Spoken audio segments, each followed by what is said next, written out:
And APB, American Protection Bureau, voted #1 best on Long Island for all your security needs. Call 631-390-9050. That's 631-390-9050. APB.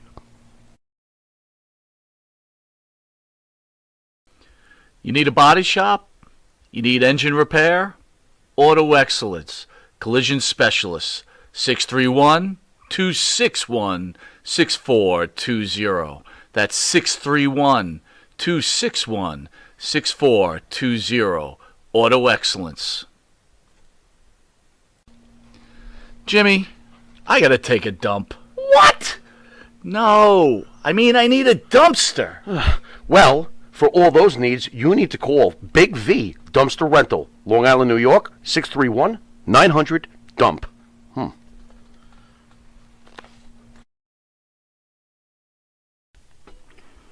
Elm Logistics, for all your logistic needs, call 631-299-3595. Elm Global Logistics, pride, performance, and partnerships.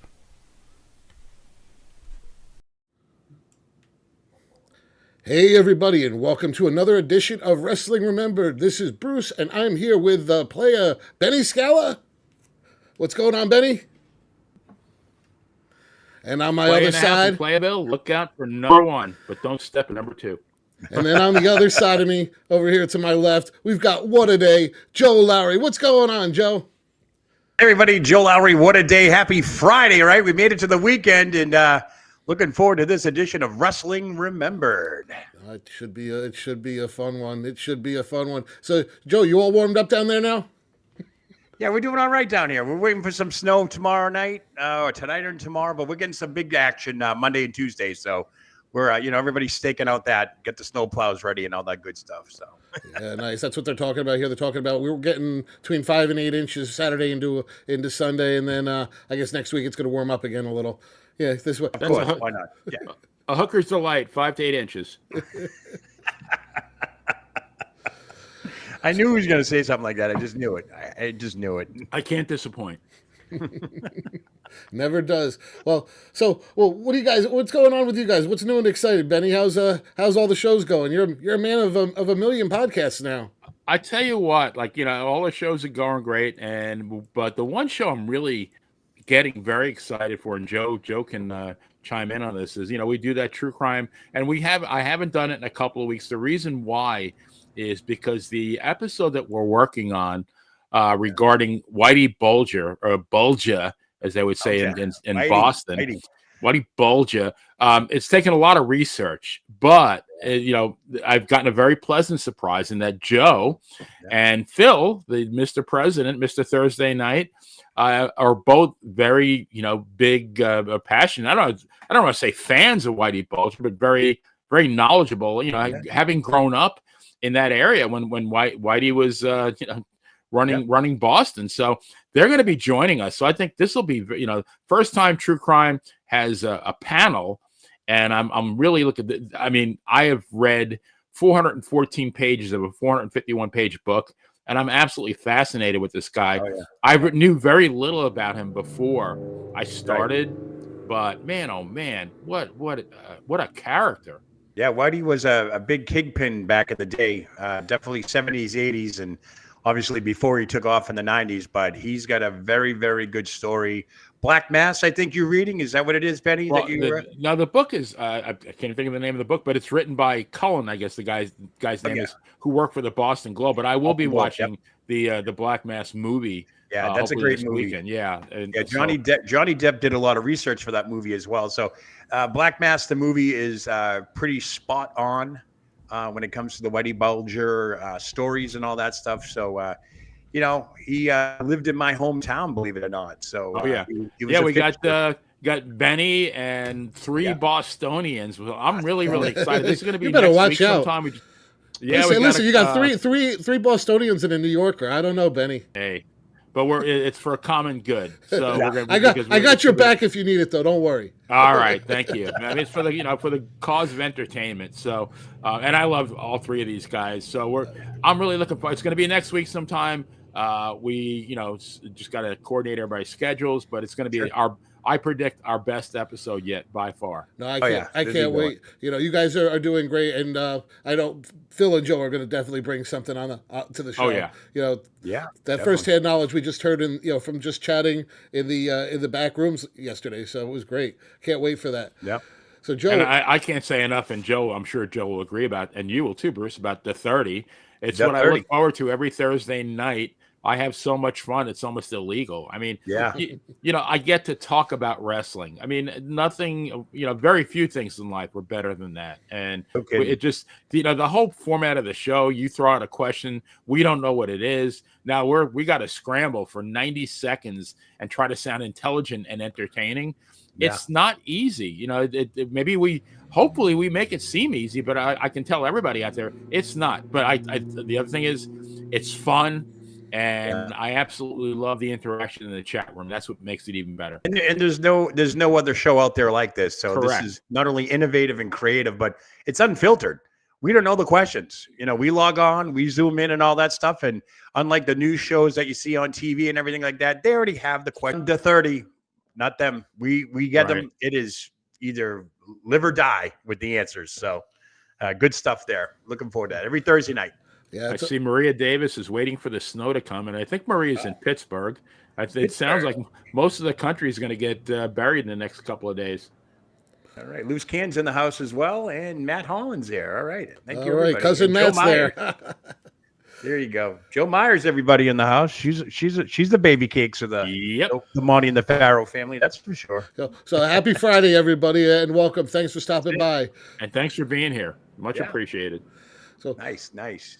So Benny, I believe Bruce, how was your New Year's? Wow, my New Year's wasn't too bad. I was in bed by I believe it was 12:30. I bartend, but we actually end up closing the bar on New Year's. It's actually more advantageous not to be open than it is to be open. I mean, the liability is so high on both the bartenders and the bar. Yeah, you can make a lot of money in a few hours, but you got to watch everybody and you have to babysit them, and it's amateur hour, so. Yeah, Might end up costing you more money in that aspect too. So exactly. So relatively uneventful. It was fun. Watch the ball drop, and then I fell asleep. Then I dropped. You guys ever see the movie Fight Club? Yeah. Yep. Yeah. Remember the scene when Edward Norton's in the guy's office by himself, and he just beats the ever-loving shit out of himself? I had to do that just to stay awake until midnight. It's funny. I'm in Iowa, so I'm an hour behind. So the ball dropped for us at 11 o'clock. So it was awesome. So one of the local Irish bars did something really cool this year because a lot of the bars closed early. So what they did was they celebrated New Year's in Ireland, and then they partied for a couple more hours and then closed down around 9 o'clock. So I thought that was a really cool idea. There you go. Ireland's my favorite country at the moment because Dan and Benny in the Ring, I believe, is number 56. So, wow. Look at that. Top no 100. Two Italian guys are hugely over in Ireland. I love it. Gotta love that, huh? That sounds like a Whitey Bulger story, if you ask me. Yeah. Awesome. So, hey, Benny. All right. Well, I think we're here to talk about some wrestling history. So, a little bit of wrestling history, right? Why don't you start us off here? Why not? Hang on one second here. Bring up my handy dandy notes. So on January 1st, 1975, when I was 19 and a half, which makes me just feel very old at this moment, Harley Race is awarded the NWA Mid-Atlantic United States Championship. And now there were many versions of the U.S. title in all the territories almost. But this particular version is the one that's still in use today in the WWE. I think it's been pretty continuous. I think they had it deactivated for a couple of years in the early 2000s.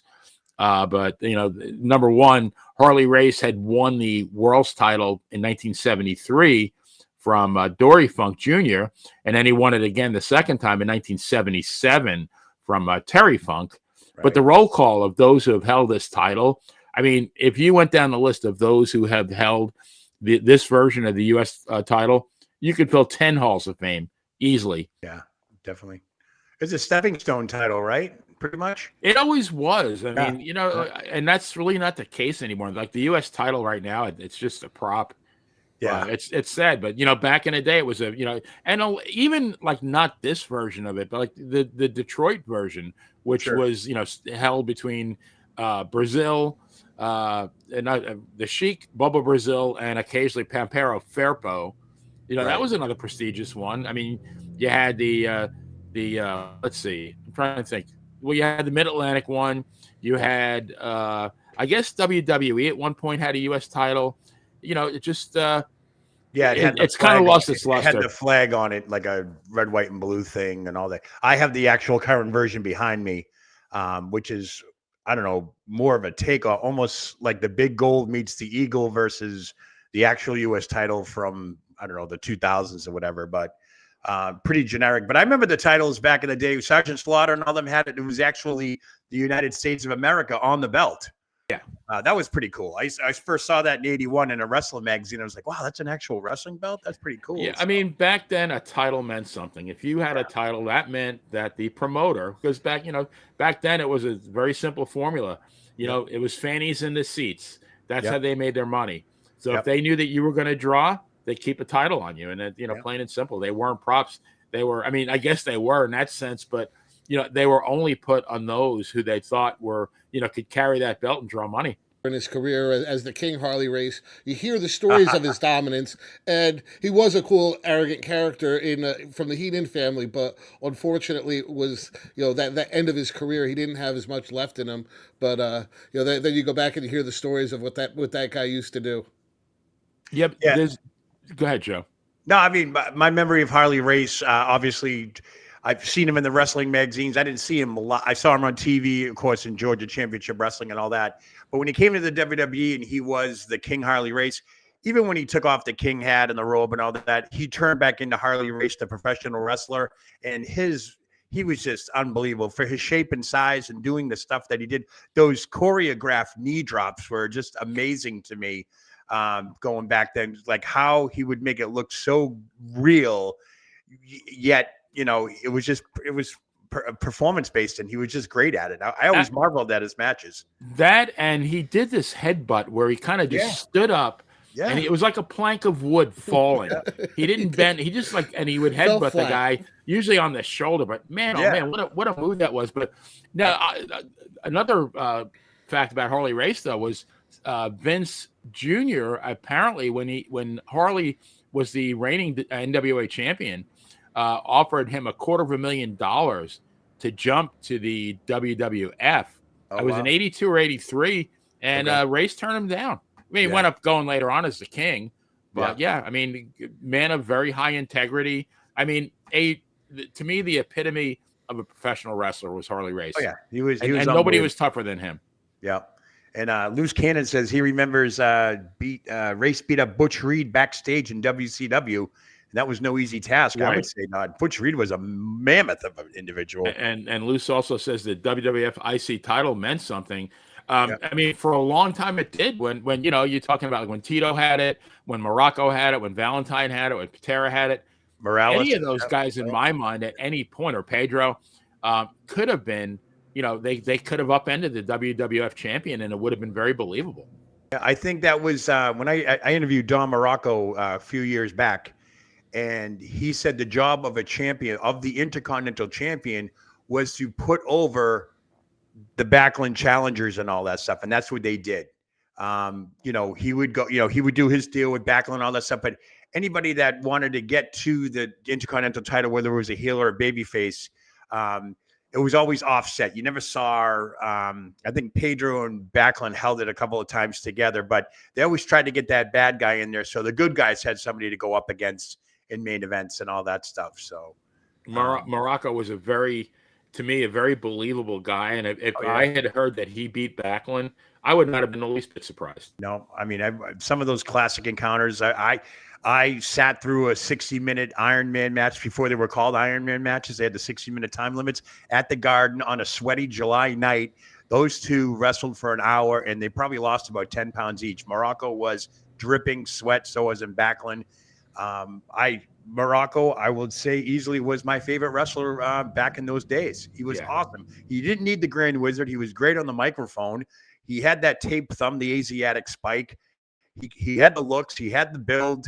And obviously some of the promos, if you YouTube them now, they wouldn't go over very well with the demographics nowadays, because he had some choice words for Pedro Morales. And I do believe a lot of that, what he called Pedro, you couldn't say on TV nowadays. Well, the guy beat somebody with one hand behind his back while eating, with eating a meatball sandwich, right? A meatball hero. Yeah. I remember that. Yeah, and Lou Albano fell on the meatball coming down. That was the best part. When That was Lou the best tripped on, part. yeah, he tripped on the meatball. Yep, unbelievable. What a Good waste stuff of a good there. meatball. Good stuff there. All right, looks like I'm up, right? Yeah, it looks that way. All right. So it looks like we get January 1st, 2007 in Miami, Florida. This is Monday Night Raw. John Cena loses twice in one night. That's right, folks.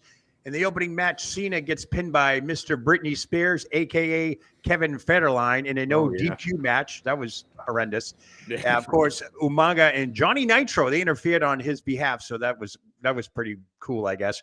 In the ending match, however, of the evening, Cena loses a 4-on-1 handicap match involving Umaga, Nitro, Armando Estrada, and Coach after hitting Umaga with a chair. I'll be honest with you, I don't think I was even watching Monday Night Raw at that point. I was kind of turned off by the product, so to speak. Some of the notes I do have on that right now are several members of the Miami Heat were in attendance, including Shaquille O'Neal. That was a big deal.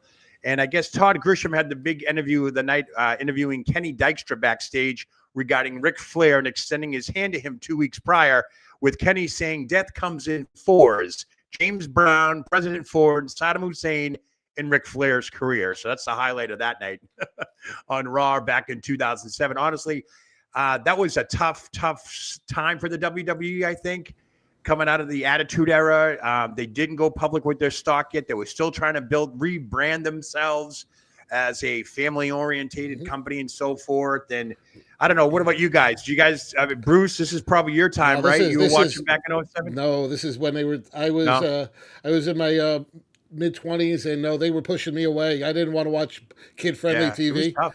I was running the other way. They were trying to go back to PG, and in my own opinion, they were trying to cultivate the fans for now, so they can go back to that little bit more edgier product. You know, I look at WWF when I was a kid, and they took the rock and wrestling connection with the kids and cultivated us into that early '90s era, and then they took and then into the Attitude Era, and then they did the same thing in the with that new generation era into the Attitude Era. And it seemed like at that point they were doing the same thing. Cultivating their next generation of fans and hoping some of us would stay on and, in the long run, come back to them. The loyalty factor, that's what they were betting on. And I think their ratings weren't too great back then either. No. I mean, then again, they were the only game in town, right? ECW already folded up shop. Oh, come on. You had TNA, didn't you? Yeah, TNA was around. That's right. Yeah, but hey, if you could find them, whatever network they were on. They had a weird time slot as well. So I don't know. I don't know if it was my kids were in sports and all that stuff. It wasn't really happening. I don't think I rebirthed with everything until probably about 2011, 2012 when Daniel Bryan and the Yes Movement came back in. So I didn't start watching again until Punk came around.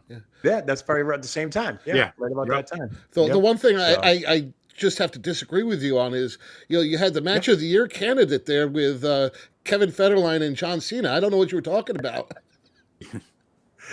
Is he even still relevant? I mean, was he even relevant then, outside of the fact that were they still married then? Because didn't she have like her meltdown and shave her head and all that stuff and go off the deep end? Yeah, that was like around that time, wasn't it? Yeah, it was like all around that time. It was like they were trying to stay relevant, and they throw Kevin Federline in the. This is what I don't know. This is like Vince McMahon just trying to throw everything at us and see if something stuck. And to me, it didn't, because I wasn't really watching it loyal like I was. But is he going to resurface now and say he's undefeated? Yeah. Well, let's just get away from that one. Yeah, please. Let's fast forward to 2022 when WWE presents Day One, and in the main event, Brock Lesnar recaptures the WWE Championship in a fatal 5-way match, which included Seth Rollins, Kevin Owens, Bobby Lashley, and the defending champion Big E. In my own opinion, I'm a little disappointed that Big E didn't get a longer title reign, and really, really sad that he's been on the shelf. And honestly, it's still up in the air whether he's ever gonna make a comeback, and that's pretty sad because I think that guy had a great career ahead of him. I love Big E. How can you not love Big E? Oh, great personality, just that whole. He had the look, he could talk, but Oh yeah. everybody in this who was in this match is still relevant today. And let's face it, Brock Lesnar, in 10 years, he could walk in any arena and claim the championship and kick 90% of the roster's ass. So yeah, I have a feeling that he's going to be relevant, even though he's reaching his late 40s, he's going to be relevant for a long time. Even as it becomes more frequent between his appearances. But I mean, that guy's always going to be a monster. I know last night on the 30, I was flagged with that question. It totally took me off guard. And this is the magic of the 30. You're either ready or you're not. Those are two men that slipped my mind that I think may come back in the Royal Rumble. Brock Lesnar being one of them, and Big E. He's been quiet lately, if you've noticed. Right. He gives us updates and all that stuff. I think they're keeping him, and that'll be a big surprise. Big E coming back in the Royal Rumble, because I could see it. From what I heard, he's active. He's been seen around WWE backstage and all that stuff. You never know. But Brock Lesnar, I would definitely say he comes back in the Royal Rumble. I mean, this is going to be a Royal Rumble for the record books, I think, coming up. I think they're going to blow the roof off Trop Field or wherever they're at in Florida. They're going to blow the roof off. Yeah, so they're definitely going to do something with that. So when you look at it, you can pretty much predict who's going to be in the end. But the reality is, you have so many other names you could write in there this year. Oh yeah, definitely. Yeah, I agree. I mean, the free agent market's big. That's another thing too. Those free agents that all their contracts expired, they might come back. The one-off thing. Carlito a couple of years ago came out of the Rumble. Look at him now; he's back. This is where you got to fill that roster for one night of 30 men, of 30 recognizable talents. And this is the way to do it. And WWE is really good at that. So very good. Yep. Awesome. So who knows? So, all right. Looks like we're going to head back over towards Benny's way. Oh, God. Get this one out of the way. January 2nd, 2003, Albuquerque, New Mexico. Al Wilson. Father. Oh, man. Al Wilson didn't he do that, Joe, that song Show and Tell? In 1974, that was a great song. Is that Al Wilson? Is that his name? Show and Tell. Yeah, the name of the game. There you go. Right. Oh, yeah. Yeah, that was the good Al Wilson. This was the shitty Al Wilson. Father of Tori Wilson and Dawn Marie. She was Was it her real father? Yeah, it was a real father. Really? Oh God. Yeah, they got married on an episode of SmackDown. This wedding is very memorable for the fact that they got married in their underwear. Yeah. And there was no run-in. The one time you would want to run in, and there was none. But yeah, didn't he have like a fake heart attack? I want to say something happened on the honeymoon. Yeah, something happened on the honeymoon. That might have been. Yeah, I mean, if anybody out there in the chat room could, because I really wasn't. I occasionally watched at this point. Well, my son. This is really good Attitude Era, kind of like they were still trying to keep us hanging on. I want to say Dawn Marie got involved or something like that. Wasn't there something like an affair or something like that, or some kind of craziness that happened there? There's something weird happened then. Well, it was Wilson, Al Wilson, and Dawn Marie was the. That's right. Yeah. Okay. So they went to consummate the marriage, and he had a heart attack. That's what it was. That's what it was on the honeymoon. Okay. Shame on him. Should have kept himself in shape. So I think one of many horrible angles that they did at that time. They were just trying to keep us hanging on. That's what it was. They just kept trying and pushing and pushing. That was right around the time of Katie Vick, wasn't it? Or close? Oh yeah, right. It's getting close. I think Katie Vick was a little after this, but you could tell the writing was. They were just trying anything at that point. And fortunately, I don't really remember that episode, but I probably watched it. But I think it might be I tuned it out on purpose. Yeah. There you go. Maria's asking a good question in the chat room. What if Rock versus Roman Reigns? Who would you want to win? Who do you think would win? That's a tough one. Well, that's a good question because again, going back to the 30 last night, we had some people in the chat were saying that Roman could possibly lose the title before Mania. I said that was my LA night. Was that he'd lose it before. So this would be more of a head of a table match. But if this match stays in play and it's for the title, something tells me that it's going to be a passing of the torch type match because I don't think The Rock has done that yet. That type of match. He has not. You always have that passing of the torch type match. If it's for the title and this is main evented on the Sunday night, I mean, because if The Rock wins the title, what's going to happen now? I mean, you're just going to take all the investment that you have with Roman Reigns and just throw it out the window. Right. And Rock's going to forfeit the title anyway. Right. And he's not coming back full time. So this could be a passing of the torch if Reigns keeps the title. That's what I'm saying. Because if he doesn't and he loses it to LA Knight or whoever they see fit, so does this turn into a head of a table match? You got all the Samoans around the ring. You got every single Fatu and Hanoi that imaginable comes to this match. Does it turn into that type of match? Because if it doesn't, it stays a title match. I think it turns into a passing of the torch type match. Okay. One of the And I guess, one of the things I'd how like old's to Rock? see. Is he like 50, 51? He's Rock's up there. 50-ish. He's he's 50, a couple of years 51. younger than me. So yeah, yep. But one of the things I'd like to see is I'd like to see The Rock come back and honestly let him take the title, because I think they've learned right now first of all, The Rock's probably appeared on WWE programming as much as Roman Reigns has in the last year. Let's face it. It's Yep. So what would be the difference in putting the title on The Rock at this point? I think the WWE has learned a lesson with Logan Paul on the publicity that the U.S. title has now gotten with an entire new demographic and new audience by putting it on Logan Paul. Logan Paul has not shied away from bringing that thing everywhere he goes, and is proud to keep showing it off, and it's brought the WWE a whole demographic they would have never had. That whole cutting edge young people out there. So and the women love him. So yeah. So I mean, like you said, if he has the title, I think it'll be a passing of the torch type thing. If not, I don't know. I mean, at this point, I don't see Reigns losing the title, but it'd be a good little segue to Mania. Will Reigns even be wrestling after the Rumble? I mean, I know tonight there's a three-way match between Knight, Orton, and AJ Styles, and the winner faces Reigns at Rumble. So, take your pick. If LA Knight does win the title, does Reigns win it back before Mania, or does he go to Mania with the head of the table type match? So what about The Rock taking the title at Mania? And now we've got a whole new build up towards SummerSlam. Yeah, but does The Rock keep the title, though? That's the problem. I mean, is he going to come back? Is he going to stay with the WWE for 1 year and, be like a Roman Reigns champion, appear once a month on SmackDown and a couple of premium live events? I don't know. It's a good question, Bruce. Well, one of the things that a lot of people didn't realize is a lot of the times when Roman has actually appeared on Raw or on Raw and SmackDown, a lot of those things have been pre-taped, and people think that it's live. It's not, guys. It's been pre-taped. No. The only time he's actually in the building is when you actually see him come out to the ring. All those other times it's pre-taped.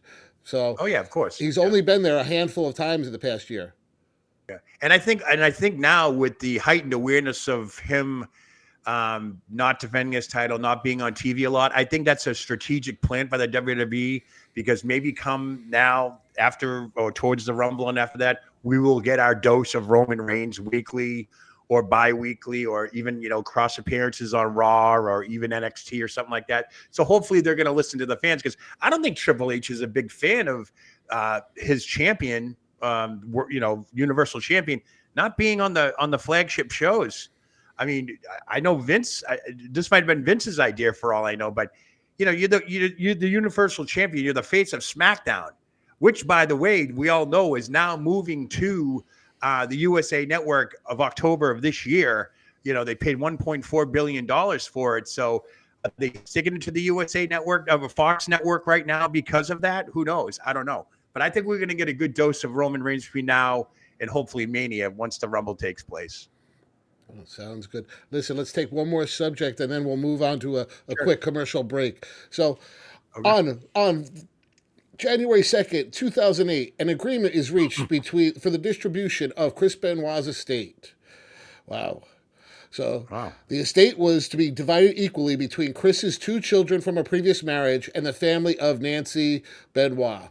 The value of the estate was estimated to be between $1.5 and $3 million. I'm actually a little bit surprised that it was worth so little, especially with the contracts he signed in the latter years of his career. But yeah, what a sad, tragic case. I mean, it's not something that's fun to talk about, but yeah, Benoit was an unhealthy individual. They do blame it on the concussions and the CTE, but the reality is we know millions of other athletes that have had CTE, and they did not kill their families. They did not kill their kid. They didn't murder their son and murder their wife and then commit suicide. Yeah. This man honestly was a sick individual. He had some serious health and mental issues, and as great of a wrestler as he is, his legacy will forever be tarnished. Yeah, it's too bad. I mean, he was, to me, a phenomenal wrestler. He came in at that time with Conan and all those guys, Rey Mysterio. I remember, what was it? What were they called with Dean Malenko and them? They showed up on SmackDown and sat in the front row. Oh, yeah. They were part of that, that group. And, of course, him and Eddie Guerrero and all that stuff, close friends. But, yeah, the CTE, steroid use, the drug use, shocking. I mean, my overall memory of that is that Monday Night Raw, when they did a tribute show to Benoit. And literally during that show, they had to stop showing everything because it came to light that it was a murder-suicide, and they just couldn't go on anymore. I remember Vince being in the empty arena. It was just a weird, one of those things is, the internet wasn't as relevant as it is now. It was pretty much starting out back then, so to speak. But you were like, is this a work? Is this real? But you knew it was real because you had access to news sites and all that stuff, and you knew what was going on. And here it is on the USA Network, and Vince is talking about, Benoit is a great man, blah, blah, blah. Then they find out, I think it was an hour into it, after the 9 o'clock hour, the 10 o'clock hour, that they had to stop everything. And, it was found out that it was a murder-suicide. It was just a horrible time for wrestling back then. I mean, I don't know what else to say. I mean, the argument to this day goes on. I see it all over the dirt sheets and everywhere else. Should Benoit be in the WWE Hall of Fame? Based on everybody else who's been in there and who's incarcerated or has done some bad work on the side. But I don't know. This is a sensitive subject. This is real life. I mean, three lives were brutally murdered at that time. Including Benoit included. But it was a sad time for wrestling then. Definitely a black eye, and the jumping the gun to doing that memorial the next day, and that was that was kind of cringy at the as we learned. We had the internet, we knew what was going on. We kind of saw what was happening during that day, and it was definitely a black eye on wrestling. Little Patty over there says that no one can take away Chris's ability in the ring. No, you can't argue that. He was an outstanding performer. There's no doubt about it. But unfortunately, his legacy now will be what happened outside the ring. And that's unfortunate. My comment as far as that goes is Charles Manson actually was a very good musician, but I mean, I'm not going to remember him as that, right? I mean, no, he was. I mean, he actually wrote a song that the Beach Boys used as one of their B-sides for one of their singles. And was it? No, okay. no, I can't think of the name of it now. But I mean, I've heard his singing, very, very good, very talented. But I don't get the guy's a murderer. Yeah. I mean, he's legitimate, psychotic. So, did you read all that stuff where he was involved in the MK Ultra and with the CIA, and that's why he kept getting out of jail, was because they had actually been doing experiments on him? It's crazy. Wow. Yeah, it's pretty crazy. He was involved with those. Go figure, involved with those LSD experiments and all that stuff back then. That was Whitey Bulger too, wasn't it, Joe? I think Whitey Bulger. I'm on the same page as you, Benny. I think your next true crime is going to have to be something about Charles Manson. We did that one already. That was you did? Okay. Yeah, we did Helter Skelter. No, Whitey Bulger apparently his first stint in prison volunteered for an experiment where they used LSD on him, and I think. For the rest of his life, he had problems sleeping and stuff like that. Yeah. You got to watch the movie Black Mass. Yeah, there's records of CIA agents going in and visiting Manson, which I was floored on. I actually think I first heard it on the Joe Rogan Experience, and then you go down those holes and start researching stuff, and conspiracy left, conspiracy right. So, right. But listen, Little Patty's saying his private life should be put aside, I guess. He was a great wrestler. Yeah, but you know what? He killed his family. You can't get past that. I'm sorry. Here's the thing, though. Listen, here's one I got to say, though. Karl Malone. Karl Malone is a piece of shit. I don't know if you know the history of him with him. The mailman? Yeah, you talking about the mailman? The mailman. Oh, Look at his personal life. He knocked up a 13-year-old girl when he was in college, and then it denied that he was the father up until the kid was an adult. And at that point, said, "Listen, you're too old for me to have a relationship with you." But we don't Oh talk my about God. that with him because that we celebrate him. So I get the separation, but there's a lot Right. of a lot of athletes that have done a lot of heinous acts out there that we overlook because of their celebrity. And Benoit, Yeah. unfortunately, is fortunately not one of them. But you know, I get where little Pat's coming from because it happens very, very frequently. Yeah, yeah, like I said, I mean, I understand where she's coming at. I agree. If you're gonna put him in the Hall of Fame as a wrestler, Yeah, an all-around technical wrestler, first ballot nominee all the way. right. Unfortunately, the public perception of all this is you hear Chris Benoit, you don't hear great in-ring technician anymore. You hear a guy who killed his kid. I mean, the way he killed him, he wrapped the cord around, the band from the weightlifting machine, killed his wife, then turned the gun on himself. That's what you hear now, and it's unfortunate. I agree. He was a great technical wrestler. Don't get me wrong. This guy could perform. He did it. He was world champion. He carried the company. He was the face of the company for a while. I don't know if it's a generational thing. It's like who shot JFK. Now we know now we know who was involved, but it's a generational thing. Right. It's here we are 60 years later talking about JFK, and yeah, we all knew growing up there was a conspiracy theory, but now it's come to fruition that there really was either another shooter or somebody else on the inside was involved. But unfortunately, this is where we're at with the Chris Benoit thing. Maybe 25 years from now, when they find out that CTE was much worse than we think it is now, or whatever, it's just, I don't know if they need a good PR thing or whatever. I agree. Chris Benoit, great technical wrestler. He was an entertainer. He was good at what he did. Don't get me wrong. It's just public perception now. Everyone's going to remember him as to what happened in his personal life, and that's tragic. Well, that is a tragedy. And Loose Cannon in the chat room has a good analogy. O.J. Simpson was a great running back, but he lopped two people's heads off. Exactly. Yeah. I mean, we can go on. We could do this all night. Oh yeah, after this could be like the next 10 shows. So listen, guys, we got to take a quick break. We're about 40 minutes into this, so we'll be right back. The Monte and the Pharaoh Show is brought to you by... Because wine is your second favorite 4-letter word. California wine, New York attitude. Good fucking wine. Yeah. Tired of that same old breakfast, lunch, and dinner? Same old tasting scrambled eggs, burger, that dinner steak, ribs, or pork chops? Why not add a little bit of spice or just a touch of heat to make the difference? Change that scrambled egg with a little bit of Johnny Fabulous's John Cena Sr.'s $1 Million Jalapeno Hot Sauce. Great on burgers, steaks, chops, and those barbecued ribs.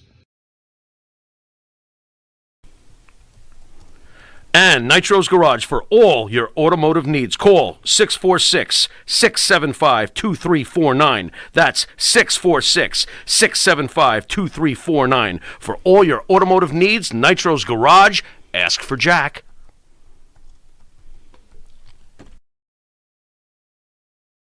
Do you treat your dog as part of the family? Well, so do we. So why not celebrate your pup's birthday with the ultimate party box? Check us out on Instagram, Twitter, and Facebook at Party Pup Info, and let us make your pup's party or any celebration perfection.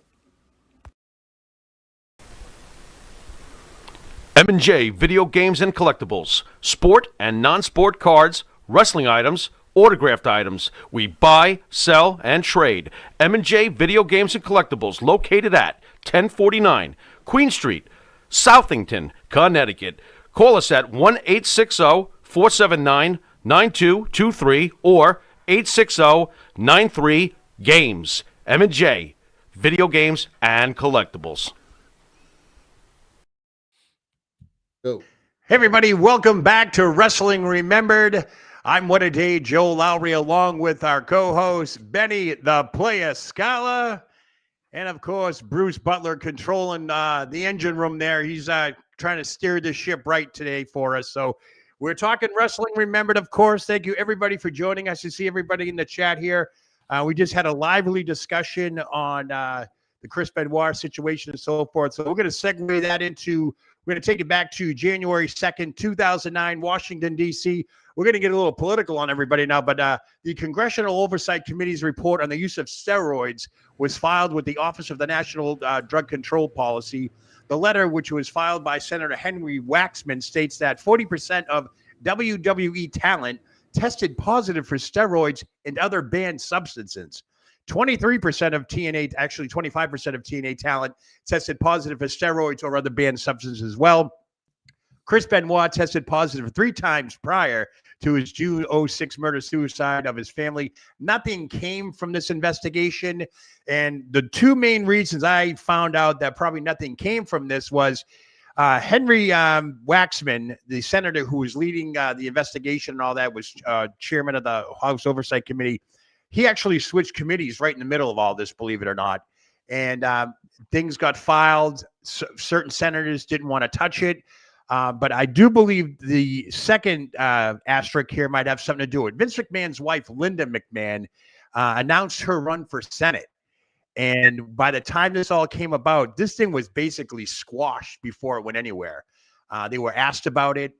They were always being referred to somewhere else, or somebody else who used to be involved with the hearing were no longer involved with the hearing. So this was a lot of political fanfare and so forth, and a lot of I don't know if it was the justification thing for the WWE and so forth, but something tells me that the McMahons, politics, stepping in the political arena, this had a lot to do with it, I think.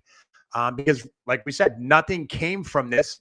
Typical government stuff, right? You know, you spend years researching this stuff. But guys, if I get your opinion on this, what do you think about these numbers of 40%? Now, we're going back to 2009, well after the steroid scandal of Vince McMahon. 40% of WWE talent tested positive for steroids and other banned substances. 25% of TNA talent tested positive for steroids and other banned substances. It's always a big thing in wrestling locker rooms that there's always something to give guys that extra, or women that extra jump in their step, or that extra height in their drop kick and all that stuff. I'll kick it off with you, Benny. What do you think of those numbers at that time, post the Vince McMahon steroid Hulk Hogan era? Yeah, I mean, you got to understand that these guys are under tremendous pressure for how they look.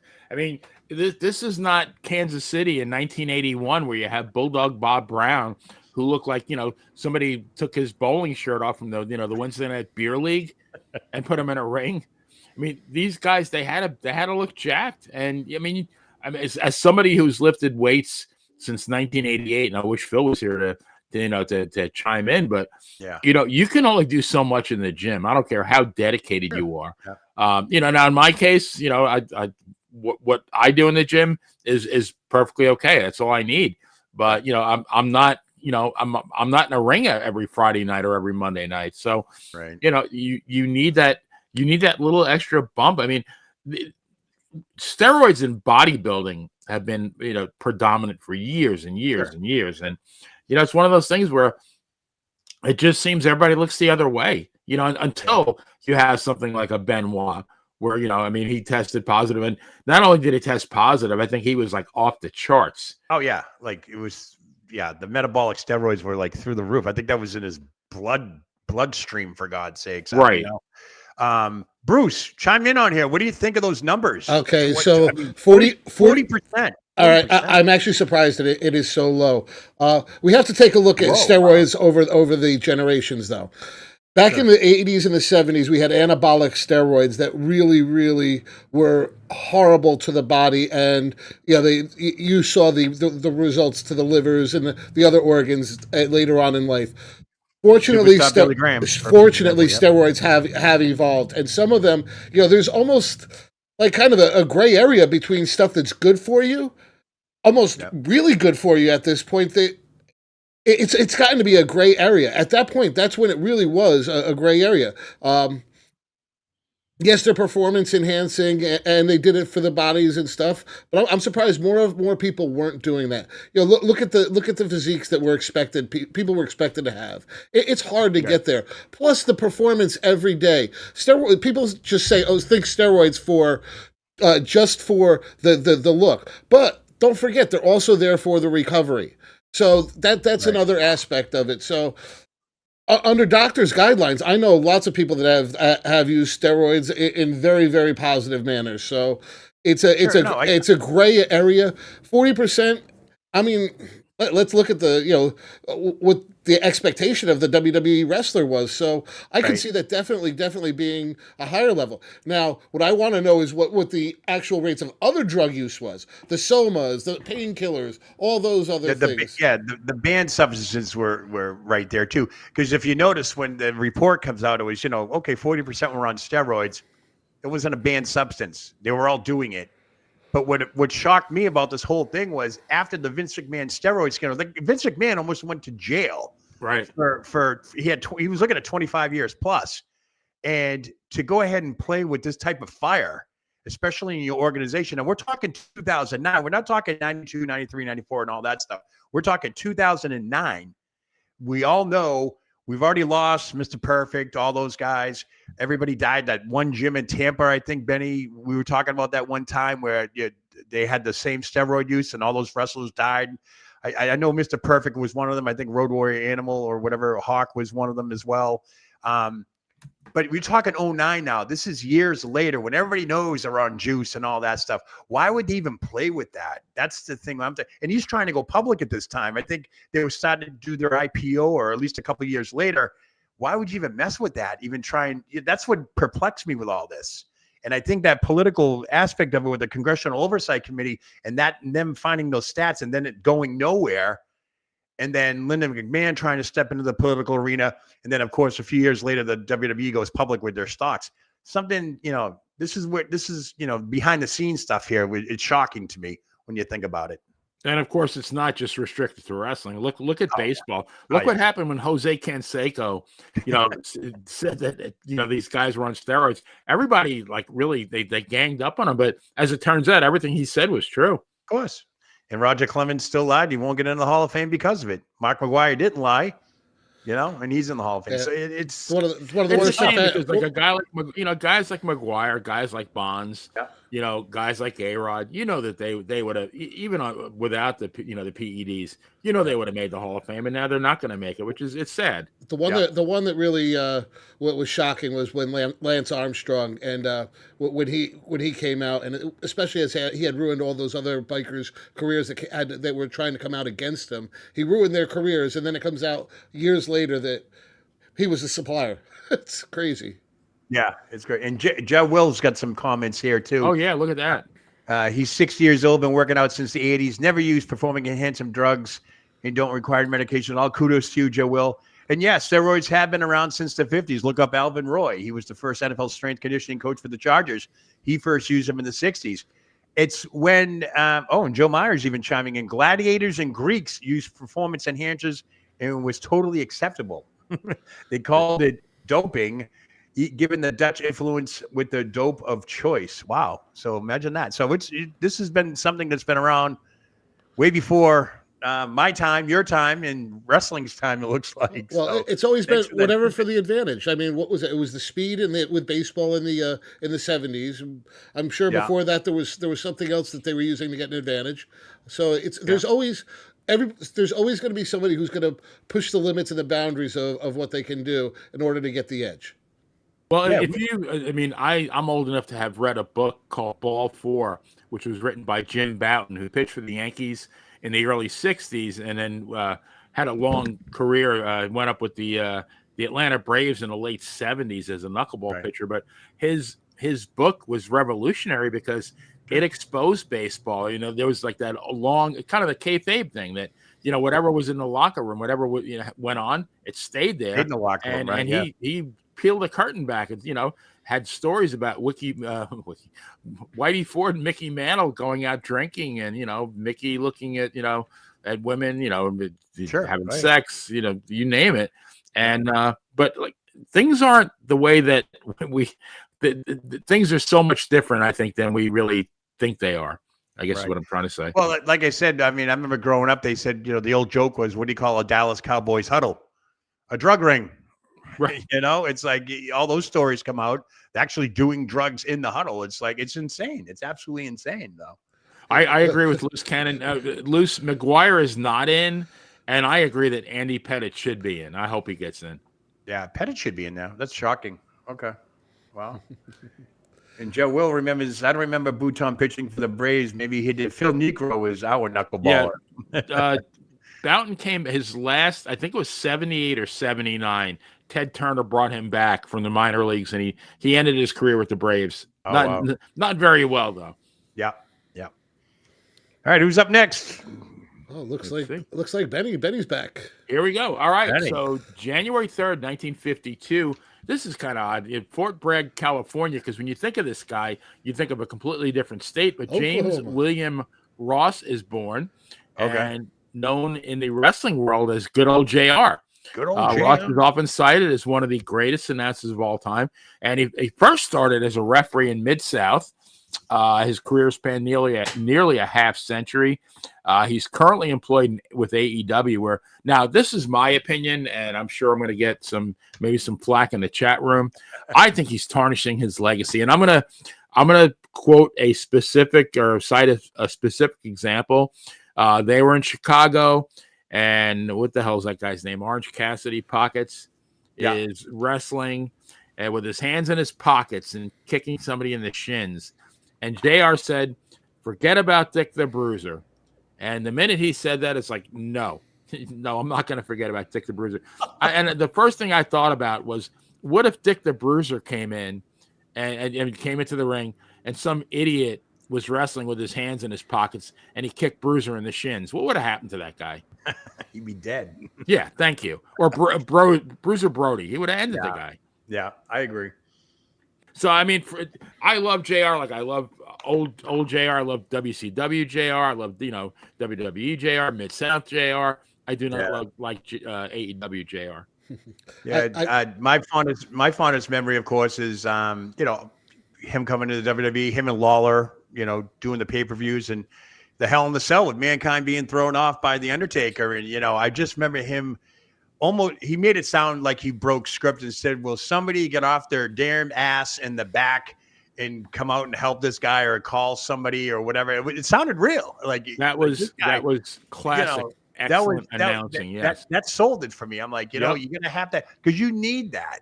And JR for many years was that guy. Yeah. Whether age and health issues now have caught up to him, maybe some of he's not as restricted on AEW, so you get the Dick the Bruiser comments and stuff like that. But 50 plus years in the business, maybe it's just time to, sit back and enjoy the high life, I guess. You know what I mean? Maybe it's time. Maria, I agree with you that the Steelers will beat the Ravens tomorrow. That's my prediction. So with JR, I've been actually going back and watching on the Peacock Network some of the old matches from like Georgia Championship Wrestling and all the other old Southern promotions and stuff. And it was JR was nobody. He was just a behind the scenes guy. Gordon was the main guy. So right. Yep. It was so funny to watch. I'm seeing this young JR. I'm like, oh my gosh. And then the other funny part is being a WWF golden era person with the Hulk Hogan. Basically, all the guys that I end up watching in the WWF in that golden age, they were all down, and how much interaction they had previously, and yet they never knew each other before. It's just funny to go back and watch all that stuff. Yeah. Uh-oh. So the number one playmate is in the house, Benny. Oh, all right. Beth's in the house. Welcome. In the house. So fan favorite, huh? Oh, yeah. So great supporter of the show. Always here. Let's fast forward into the year 2000 and Miami. Let's see. It's Miami, Florida. WWE presents Monday Night Raw at the American Airlines Arena. On that night, Stephanie McMahon declares Chris Benoit and Chyna co-intercontinental champions with a stipulation that they must defend it separately, and if one loses, they both lose the title. Sheer brilliance. Nice. So you gotta laugh. I mean, Chyna didn't belong in there with the guys, even though she wanted to be in there. I think she would have been the most dominant women's heavyweight champion ever, and should have been booked in that way. Definitely. She was Rhea Ripley before her time, and she was huge compared to Rhea Ripley. Rhea Ripley's only 5'7". Chyna was a legit 5'10" and solid. She was solid. So I was, unfortunately, the wrestlers kind of have shrunk in the last few years.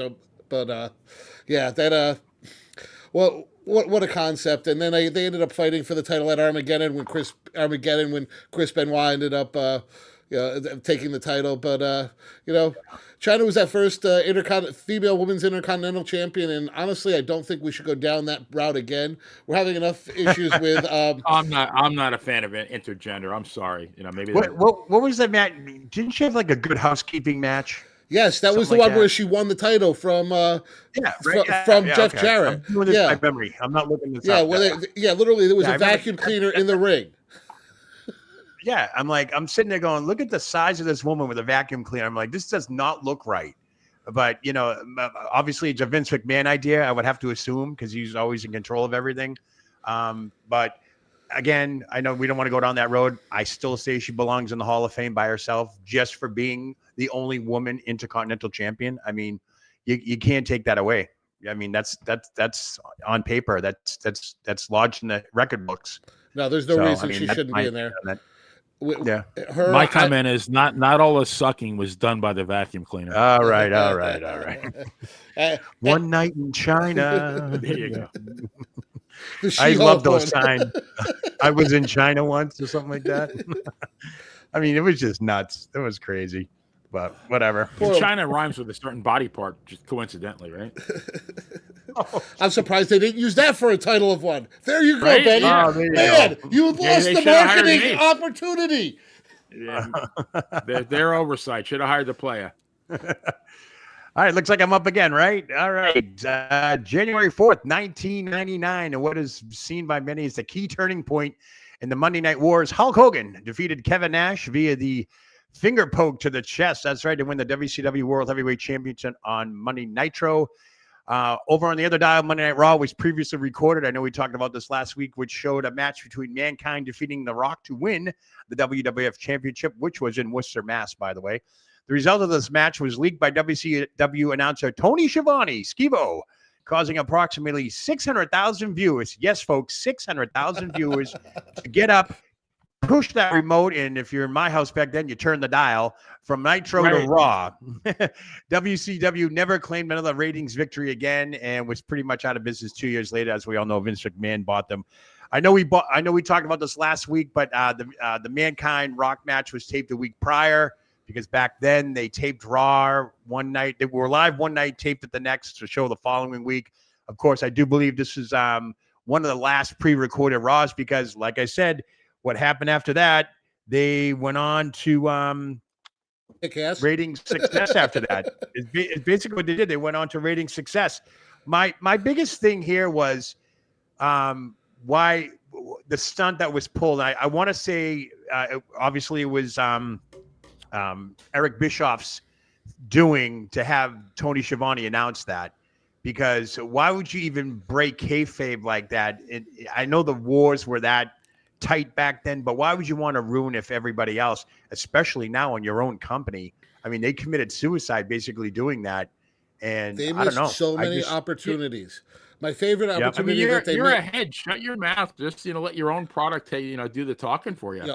Did you guys? And by the way, real quickly, the Nitro was held at the Georgia Dome. This thing was hyped up for weeks. They had over 40,000 fans paid attendance leading up to this night. It was a big deal in Georgia that night, and to pull this kind of stunt, it was catastrophic. So the funny part is, if that happened nowadays, you would have also had 40,000 fans in attendance looking at their cell phones. Yeah, exactly. There you go. Yeah, that's a good one, huh? So, but that is absolutely crazy. But one of my favorite stories of that era was when you had DX go to Nitro and they wouldn't open the doors. But then years later, the interview with Vince McMahon said, when they asked Vince McMahon, what would you have done if they had done that same thing to you? He said, I'd have opened the freaking doors. I would have had the highest ratings right then and there. Yeah, absolutely. That's crazy. That was the Norfolk Scope, I do believe, right? They went to I believe you're right. in Virginia. Yep. That was a great stunt. I loved it. I'm shocked. I am shocked why Bischoff would not open the door. I mean, that would have been monumental. That must see TV and then some. You would have been on both networks simultaneously. Something like that could very well have changed the landscape of wrestling for both companies. Right. You know what I mean? You don't know if that door opens. Let's think about that. That could be a whole show topic right there. Yeah, what if? Like, what if Yeah, he what opened if? the door? What if that door opened? Is that the forbidden door they're talking about now? Nice. So listen, Unbelievable. let's fast forward to 2010. Hell freezes over as Bret Hart makes his first appearance in a WWE ring since the infamous Montreal Screwjob 12 years earlier. Bret buries the long-standing grudge with arch rival Shawn Michaels in what is regarded as one of the most emotional segments in Raw history. Blah blah blah. Yeah. So sorry. I mean, I think it might have been a. Part of me thinks they had buried the hatchet long before that. Bret needed Well, the we all W. know it's been confirmed. It's a work, right? The screw job was a work. That's been confirmed. Well, some people say it is. Some people still deny it. But I'm telling you, I I still think think it's a work. I absolutely think it's a work. I think it is. You know, Vince McMahon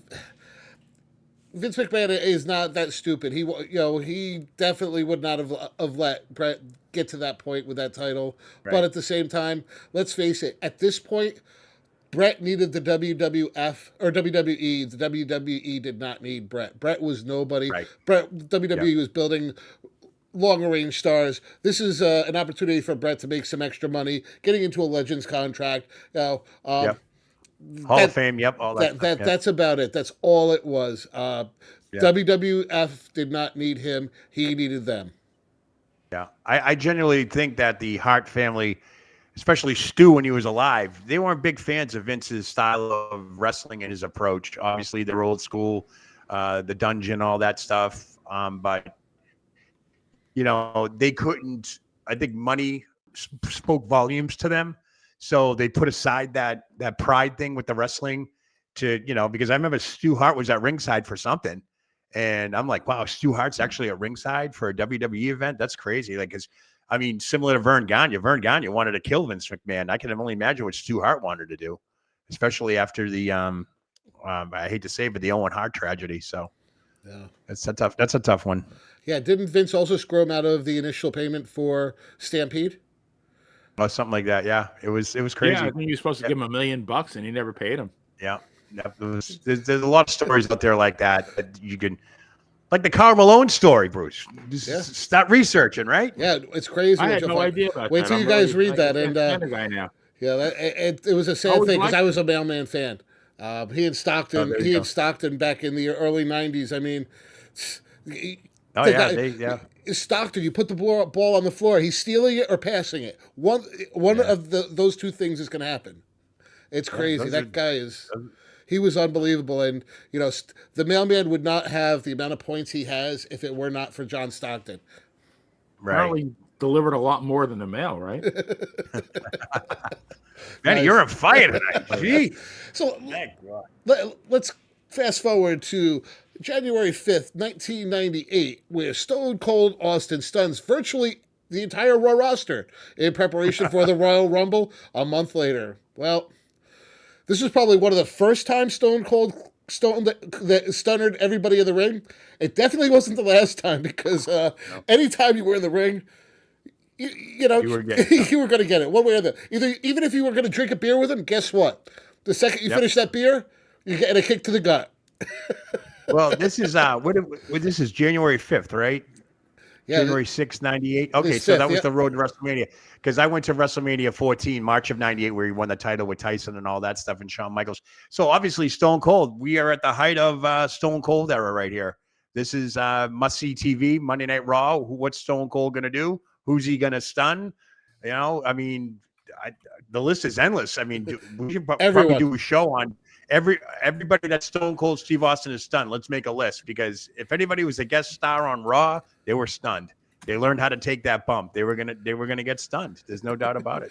Have you read the stories about The Rock taking the bump, and every time he wanted to do it in a different way and more extravagant? Oh, yeah. More extravagant.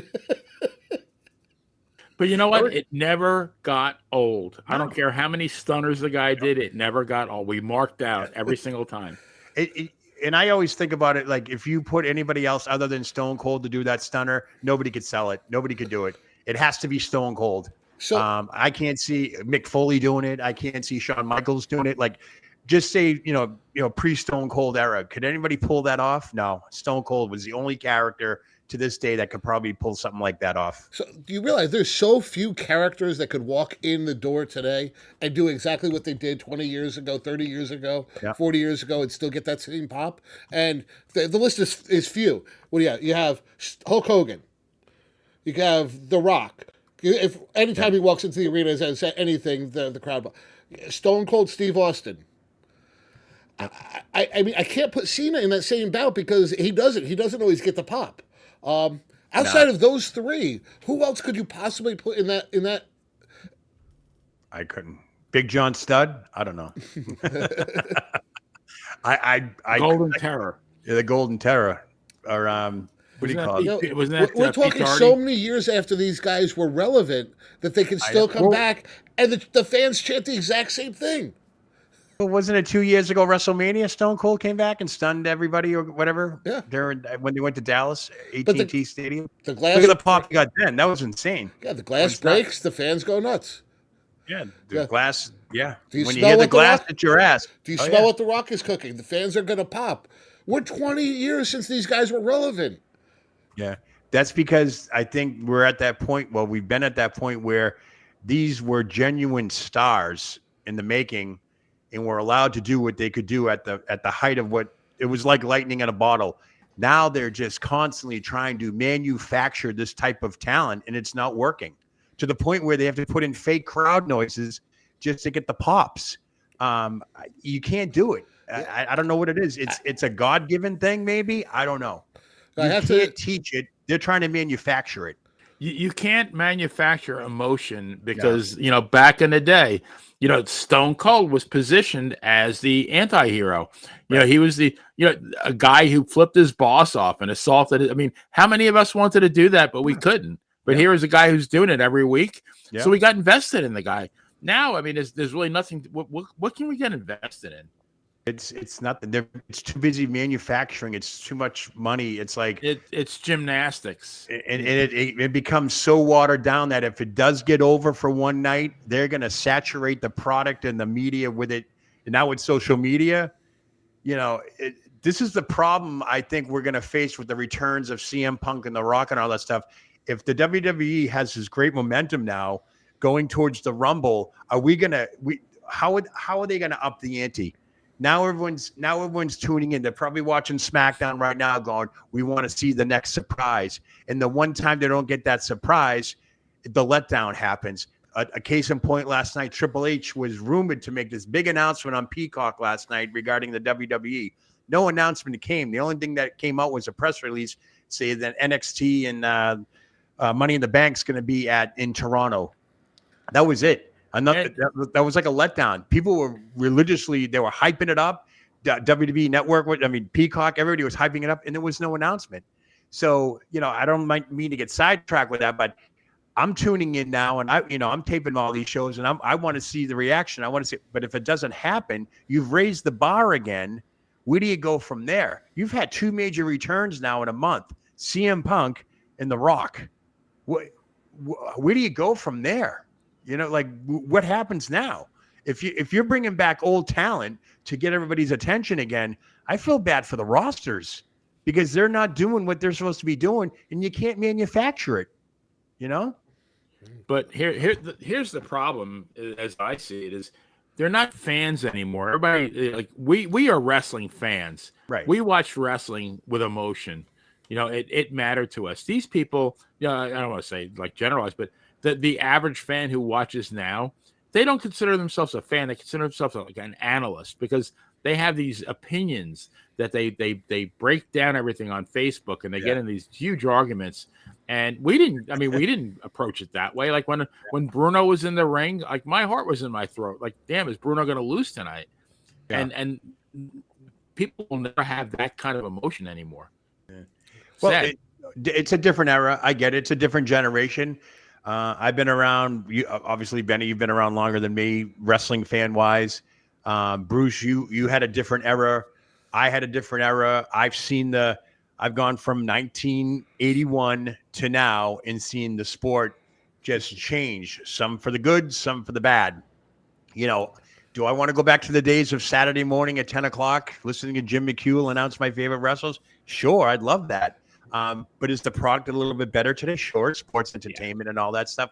My main thing is how are you going to keep everybody's attention span now? Because with these two huge comebacks between CM Punk and The Rock, where do you go from here? I know you're trying to hype up the Rumble and we're in WrestleMania season, but what happens after WrestleMania? We all going to be hung over from all this hoopla and craziness. Like, how do you repeat that? How do you keep that going? What's up Triple H's sleeve? Who's coming back? What are they going to do? Who are they going to sign? But going back to the main topic at hand, you can't manufacture the Stone Colds, the Rocks. These guys, it was lightning in a bottle. Organic. They were allowed to do what they could do. The Rock was, I still to this day do not see anybody on any roster anywhere throughout the world, maybe MJF, but not clearly as entertaining as The Rock was when he grabbed the mic, whether it was backstage. I mean, that backstage vignette, that 3-week stint with the Hurricane was unbelievable. That was magic. You took a B wrestler, Hurricane Shane Helms, and you put them in a locker room together. They created magic. That's lightning in a bottle. That's stuff you don't see anymore. And they try to manufacture it, and it's like almost like watching paint dry. And I hate to say it. You want them to succeed. You just don't have it. You know what I mean? You guys understand where I'm coming with that? Oh, yeah. Okay. Yeah, absolutely. Does everybody out there in so hey, the Benny, chat understand where I'm Hey, coming Benny, from? I see you interacting in the chat a little bit. What's going on in the chat? Yeah, good point go by ahead. J.A. Will says that when you bring back old guys, that means you don't have the internal star power. And if Right. I was a WWE main eventer, I'd be upset that The Rock is needed to sell tickets. Obviously, he is. Yep. Maria chimes in. The WWEs are making the money they once did. A little confused on that one, Maria, because they are a marketing machine. If you're talking strictly on wrestling, probably not. But they have their hands in every single product that we're looking at. If you look around your room today, they have their hand in their product. Your product's there. But it's like I said, it's all part of it. I mean, where is the next Rock going to come from? I mean, are we too busy thinking about who's going to be the next Rock? And can somebody come on their own? I feel bad for LA Knight. He's had a great past 6 months, but he's still being compared to Stone Cold because he's doing the thing.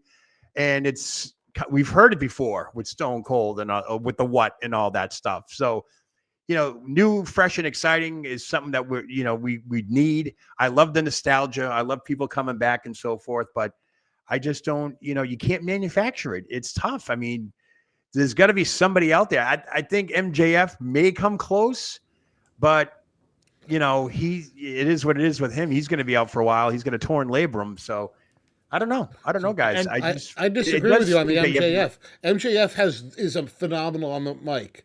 He just does not have the size.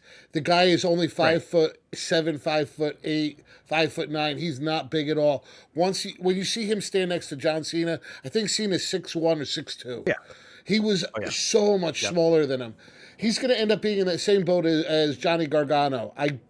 Listen, Johnny Gargano, phenomenal wrestler. Guess what? You're irrelevant. They're all great athletes. They're all great athletes. You're irrelevant because you're so small compared to these other guys. I'm sorry that WWE is always going to be the land of the big guys.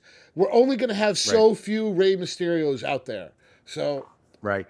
I grew up in that era too. Wrestlers were larger than life. And I'm not talking about Andre the Giant because he was larger than anybody. I'm talking when I saw a wrestler walking down the street, you knew he was a wrestler. Yes. You get a guy like Orange Cassidy. You even get somebody like Seth Rollins. You get somebody like Darby Allin. These guys walk down the streets. I don't know. Are they friends of my kids? I don't know. These guys don't have. I saw Hook. I mean? Like, when I saw Hook in person, oh my gosh. Sure.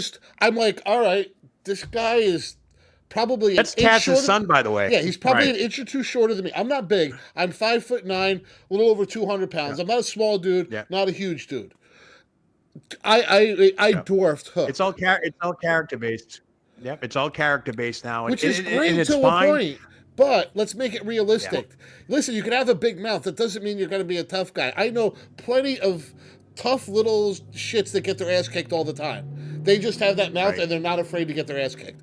Look at Spike Dudley. Spike Dudley kept putting himself out there. What was it? What was the Hardcore Holly? The little Holly. Oh yeah. He Yeah. put himself out there. But- Always got himself Yep. his ass kicked, knowing he's going to get his ass kicked by the big guys. That's what it was about. Yeah. Yeah, I mean, It- I think it's. I don't know. Go ahead, Benny. No, there's a much larger issue here. And Joe, you how close did you live to the Boston Garden? 8 miles south. 8 miles. How often did you go? I went every month. Right, every month, right? Every So you went Saturday. at least 12 times a year. First Did you go- Saturday of every month. Boston Okay, there you Garden go. Wrestling. And Yep. you went and you couldn't wait till that next, right? Yeah, you were chomping at the bit. You But went. And did got, I you went and feel got my like you had a personal connection course with you these did. guys because you were there every single month? You probably went to spot shows besides the Garden. You know, Yep, Cape Cod Coliseum, things like that. High you school. you might have went 20 times a year. Nowadays, you know, how often are they in Boston? They're not 3 times a month. Probably. It's become wrestling has become times a year, a excuse me. totally Yep. yeah. Is WWE making money? Hell yeah, but they're not making it. They're making it in different ways than I think it should be made. The way I think it should be made is, you know, people like us buying tickets to go to see a match, but that's not even an option anymore for us. I mean, I'm about 25 miles from Tampa, Amalie Arena. Yeah, I go like once every 12 to 15 months. Sure. You don't really. I mean, it's so impersonal now, and I don't think wrestling was made to be impersonal. No, No, absolutely. I I look at my yeah, youth. go ahead. I look at my youth. When I first started getting into wrestling, and it's one of the reasons I enjoyed it, was very, very tangible. WWF taped every month in the Poughkeepsie Civic Center. So I didn't get to go every month, but every couple of months I got to go. And guess what? I got to watch weeks and weeks worth of matches getting filmed. Right. And it did. It made me feel part of it. And then, once I realized that one of the things for me was I got to see a Flower Shop episode filmed twice exactly the same. So I was like, oh my God, it really is scripted. And then I felt like, wow, they let me in on this little bit of a secret coming to this arena all the time. And Yeah, I agree. I mean, growing up, I mean, you talk about being invested. My Saturdays changed forever when I found wrestling.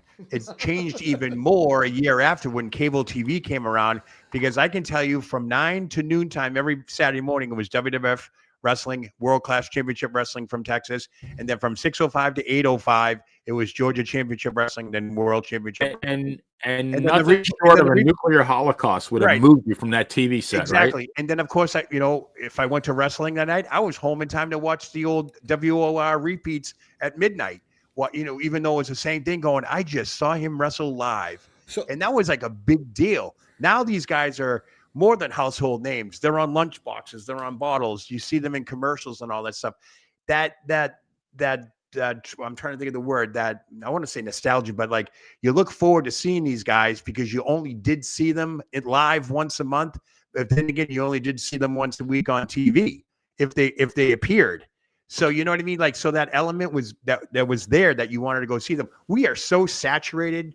And I did a What a Day podcast on this. We are so saturated with wrestling product now. If you were a true fan and watched every hour of every single wrestling promotion, you would have no job. You would have no life. You'd be in front of the TV or computer screen 7 days a week because wrestling is really on 7 days a week at hours at a time. It's just too much. It's different now. Like J.A. Will saying, Benny, you can book a show at the Fort Hesterly Armory, which the Homer Hesterly Armory in Tampa had a show every Tuesday night. So, I mean, if you were, I live about 20 miles. If I lived in Florida in 1979, I could have went 52 times a year and saw Kevin Sullivan, Superstar Billy Graham, Bugsy McGraw, Mike Graham, Bob Roop, you name it, Mark Lewin, Sullivan. Yeah, but I mean, part of it was there was back then. If you didn't see it live, there was no other option, and I think a lot of organizations all of them are dropping it at this point. When you don't have something special to it, let's face it, you can see a rerun of absolutely anything on any YouTube site, anything like that. There's that specialness is lacking, and that's part of what I miss of it. It isn't. It's not personal anymore. It's global. No, it's long distance. Yeah, the chat's heating up too here. Joe Myers and Jay Will are having a conversation that Nia Jax can whip anybody on either roster, women's roster, and of course you can't invest in it. I think this is what Joe Myers is saying, talking to Jay. I can't buy it when they give her squash matches because you do not believe the match to be legitimate if she loses. She's a beast, and she means that in a good way. It's true. There's no investment. The squash matches, what are they called? The talent enhancement matches that we grew up with. The Frankie Williams and all those guys. They would have put over the talent to show them. But now nobody wants to put over anybody. Nobody wants to put it. It's all about me. What can I do? And I get it. And then when you do see a squash match, because AEW is famous for it now, Sky Blue, all those people, they're all in the ring. They're there. I think Mariah May made her debut against somebody, and that was pretty much almost like a squash match, even though the ending was a little off. But it's hard to invest in that when there's no story. We were watching wrestling the other night, and I'm watching AEW, and I'm sitting there going, none of this makes sense because they're just out there flying around the ring. There's no investment. There's no right. Why do you hate this person? What's going on here? It's whatever you can throw in on the TV, and if it catches someone's eye, they're going to watch it. Wrestling has become Cirque du Soleil. It really has. It's flipped immediately. You can hit a flip and a drop kick and all these things that. There's no build up. It doesn't start off. We've talked about it before with a test of strength or a simple headlock, and we're ranking it in there, or the things to build up. This gradually damage somebody to the point of where you can perform your finisher and put them out. Yep. And that's where I feel the Bloodline is a great storyline. It's an actual story. The writing has been phenomenal.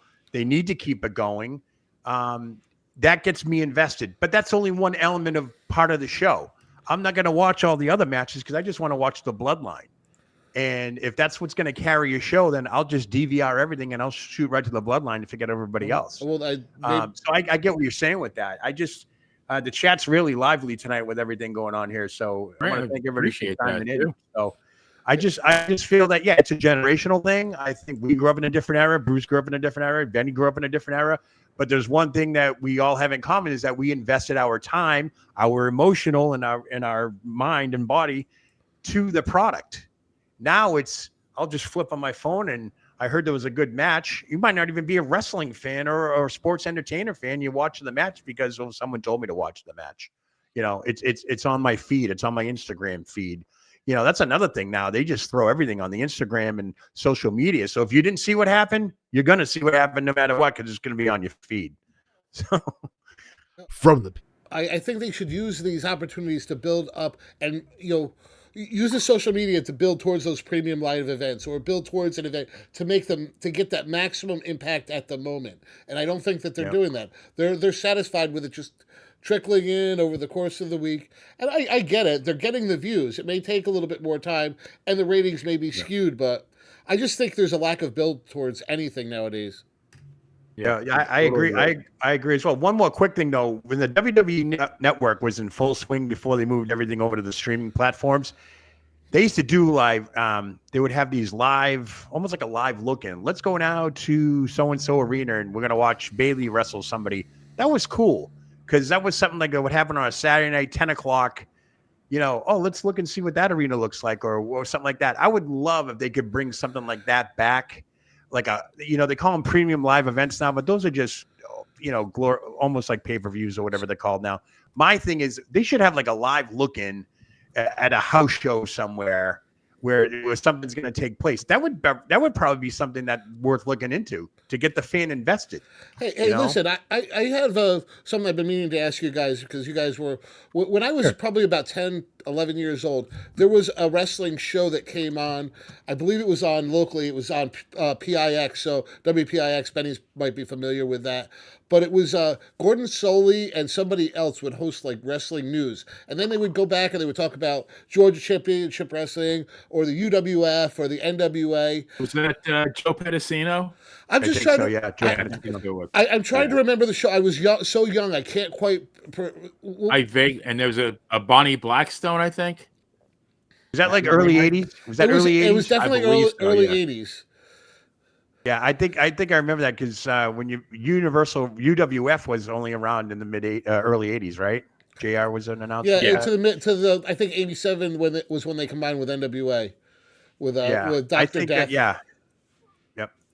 Yeah, I mean, What are you trying to get at, Bruce? No, I Like, just bring wanted to. something like that No, I back? was trying to. I just had this in my head. I'm trying to remember if it was real or not, or what it was. And It was real. and especially that was like my introduction to Gordon Soley. We were talking about him a little while ago, and with Jim Ross and stuff. But I've been meaning to ask Right. you guys that because it's one of those things that I can kind of remember but can't quite remember. Right. No, I get. Yeah, I do vaguely recall that PIX, but I think that was syndicated, right, Benny? I believe PIX, so. Yeah. PIX probably just picked it up and they just threw Right. it. They just, yeah. Don't forget the cable boom was taking place in the early '80s too. So, if I missed something on Championship Wrestling and I didn't tape it at 10 o'clock in the morning, I can go to WOR at midnight that night, the New York affiliate, and they would show the same card again, just with the New York interviews and so forth. So I could always see what happened. So that might have been like a syndicated thing. So Cool stuff. Yeah. So listen, I think it's Benny's turn again. We It is, yes. So January 6, 1983, in San Juan, Puerto Rico, World Wrestling Council champion Carlos Colon, who is Carlito's dad, defeats NWA World Heavyweight Champion Ric Flair in a non-title champion versus champion match. They did in WWC in Puerto Rico, they did a lot of this kind of stuff where, here in the States, you'd have Backlund versus a Bockwinkel or a Backlund versus a Flair, or even a Graham. I think was Graham versus Harley Race after Billy won a WWF title. But the title never changed hands. It was always some kind of Broadway or something like that, where like in Puerto Rico, they would actually have, like Flair would lose clean to Cologne. And I think that was pretty cool thing. That champion versus champion, I remember first reading about it in a magazine. What was it, 80, 83, 84, 82? Backlund, Flair, Georgia, Atlanta Omni, Scrappy McGowan, the referee. I think it was 82.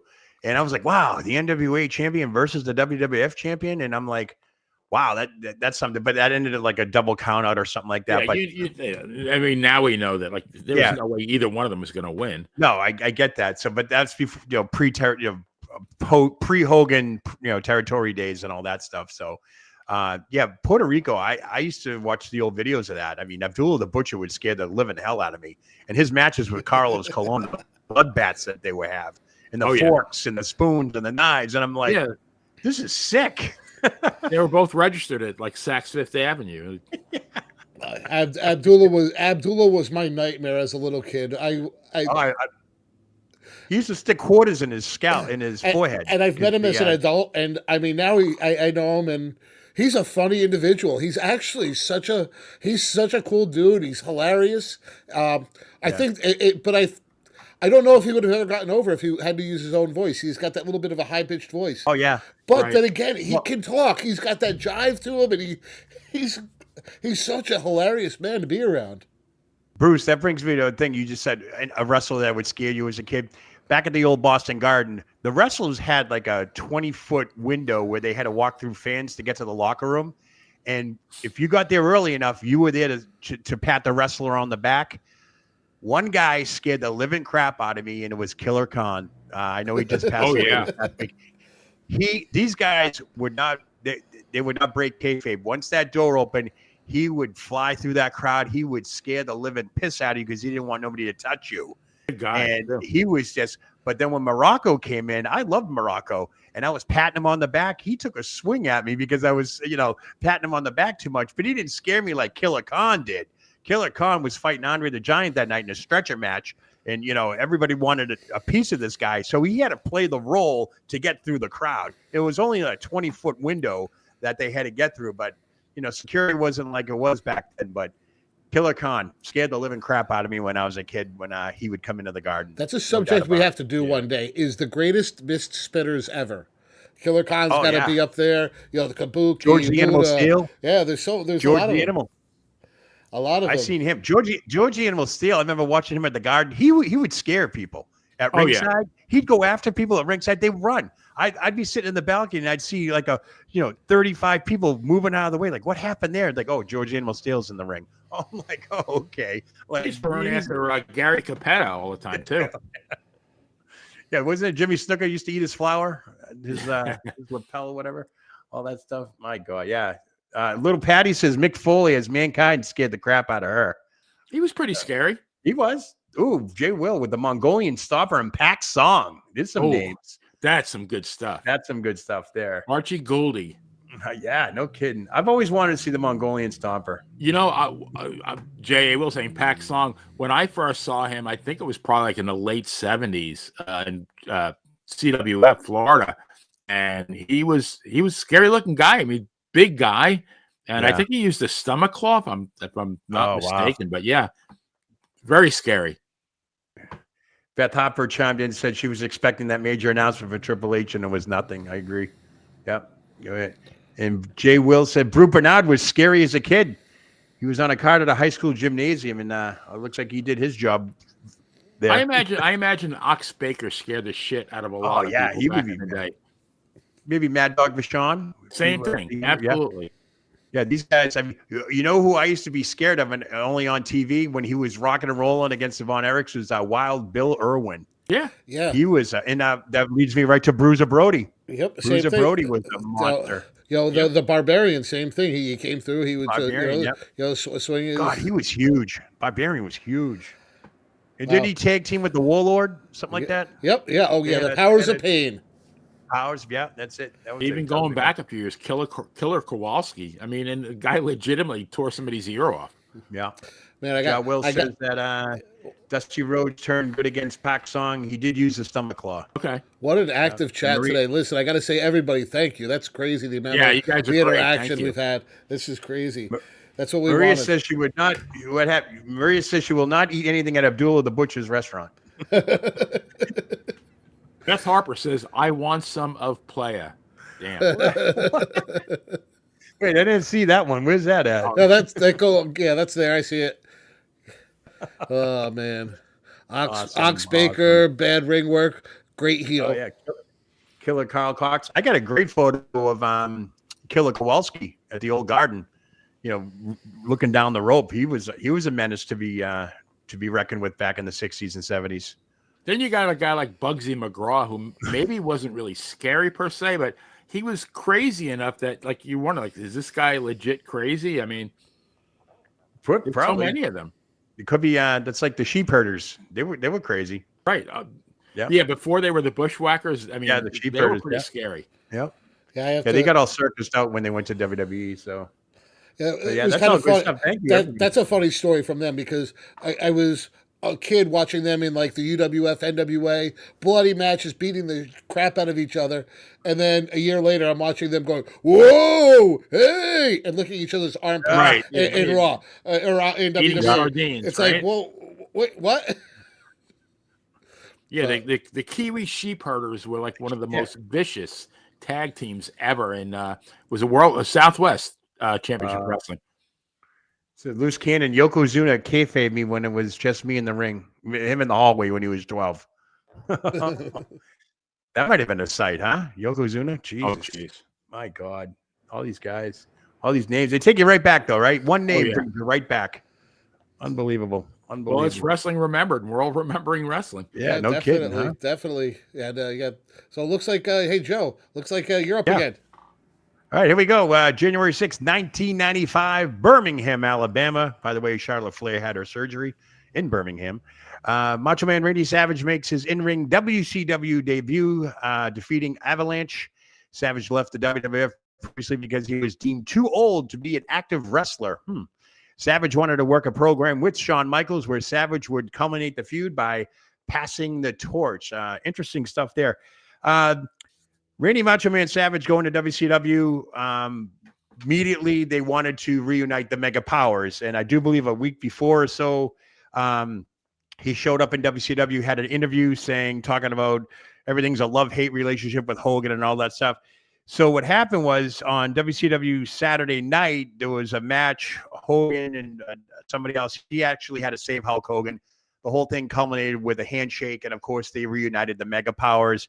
To me, this is another strong point of WCW poaching WWE talent and trying to replicate what Vince McMahon had already done, obviously reuniting the Mega Powers and so forth. So that's pretty much I have on all that. I mean, that was his in-ring debut at that time, but he was actually on TV a couple of times before that at WCW's Saturday Night Main Event, and that, of course, that other interview he had. But what do you guys think? Do you think this is just another Bischoff's thing of just trying to poach Vince McMahon's ideas reuniting the Mega Powers. I tell you what, though, I remember, and this was very unusual, that when Savage left, Yeah. McMahon actually went when he was still an announcer. But Yeah. I mean, by that point, you kind of knew he owned the company. But Sure. he actually wished him luck. Yeah. He said his contract expired, and you think about it, 1995, Savage would have been maybe 42, 43. Somewhere around there, In incredible shape. And I mean, can you imagine? That would have been a hell of a program between him and Shawn Michaels. I really think Vince Jr. missed the boat here. I think they could have kept him. I mean, Randy was still in incredible shape. The guy was always a phenomenal worker. He's a great athlete, ball player, everything. Yeah, absolutely. And I think they blew this one. Absolutely. Bruce, what do you think? I think Macho Man Savage could have been in the ring until the day he died with the shape the guy was in.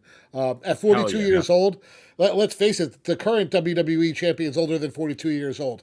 So, or Universal Champion.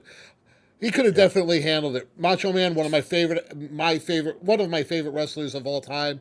I definitely think WCW could have done more with him. But let's not forget that he probably would have had a job forever with WWF if he wouldn't have slept with Stephanie. Yep. No, Jay makes a very good comment. Man, Macho was too heavy in the mid '90s. So, for a while, I mean, when he was in WWF, very good physique, not too big, but obviously very muscular. He got to a point where I think he was too jacked. He lost a lot of his mobility. I will agree with Jay's comment. Yeah, my favorite moment Macho Man was February '84 against Tito Santana. He won the title with Miss Elizabeth, and that was a big deal back then because the Boston Garden never had a title change, and that night was pretty special. The cameras were there and all that stuff. So he was a great wrestler. And don't forget, the WWF rings back then were huge. They were like 20 by 20 by 20. They were big rings, and they were 4 or 5 feet off the floor. There was no padding around the ring and all that stuff. These guys took a bump, and Macho Man was great at it. So, he would sacrifice his body, so he was in great shape, no doubt about it. Unfortunately, my favorite. Go ahead, Benny. Yeah, my favorite Macho moment, believe it or not, was when he attacked Ricky Steamboat with the timekeeper's bell. Yes, and then that wasn't it. It was the interview backstage with Bruno. And Bruno called him you piece of slime, and he started choking Macho. And I remember Corporal Kirchner was there, and a couple of the other baby faces had to pull Bruno. And I guess that was about 86, 87? Yeah, that'd be 86. No, it got to be 87. WrestleMania 3, most pinfalls ever in a match.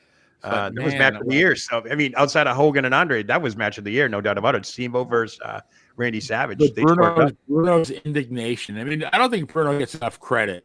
I mean, obviously, to me, he's the greatest of all time. But even as an announcer, that was great. Oh yeah, it was good. That's good stuff there. Unfortunately, I don't remember it. But back in the day, my father reminds me that we actually got to see the debut of Randy Savage when he at the Civic Center when he introduced Elizabeth, and all the other managers were coming in trying to claim him, and then they used that angle a few years later with Paul Orndorff and Oliver Humperdinck. But the original one was that one with Elizabeth in there. I can't remember it though, but I know I was there.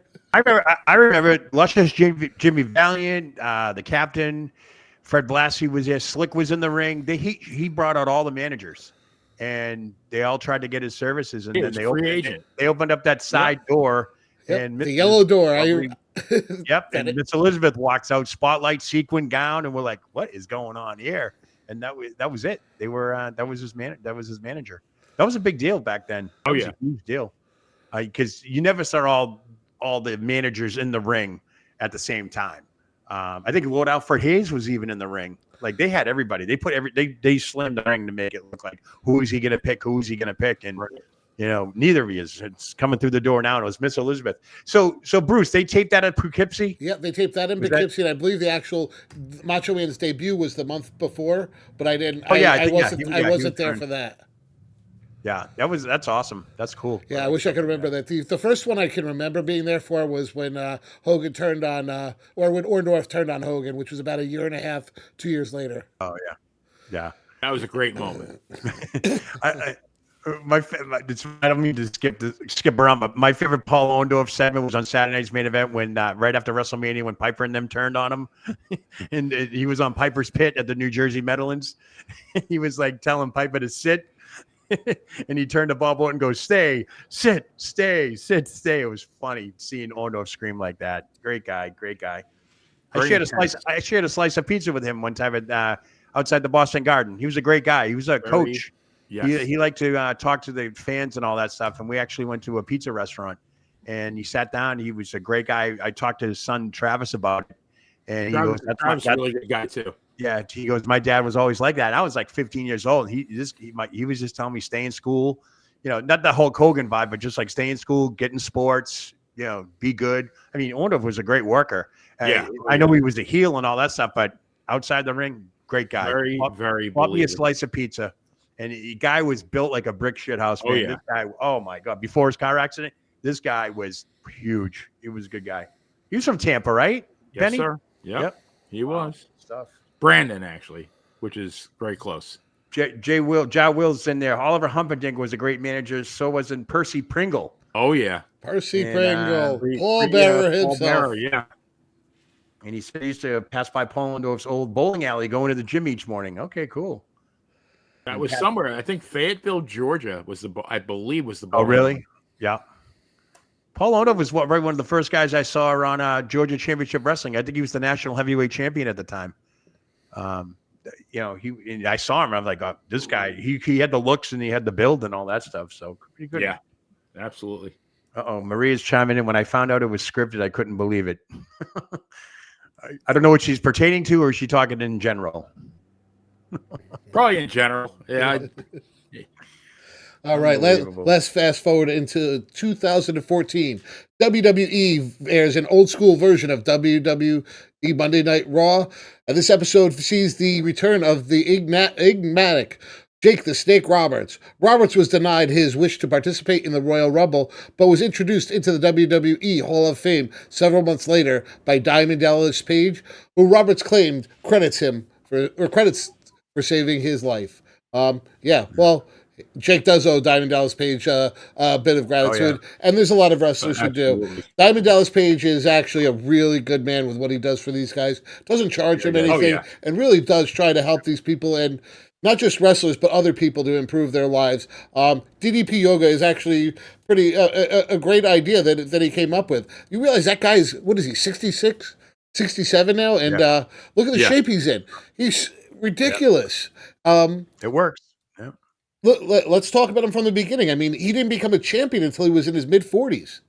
Yeah, he really didn't even start wrestling until he was 36. Yeah, he came in the game late. He was a manager for Bad Company, Paul Diamond and Pat Tanaka. Yeah, right? exactly. Yeah. And then he had the Scott Hall over in WCW.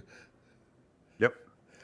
DDP is behind the scenes. He's a very, very motivational.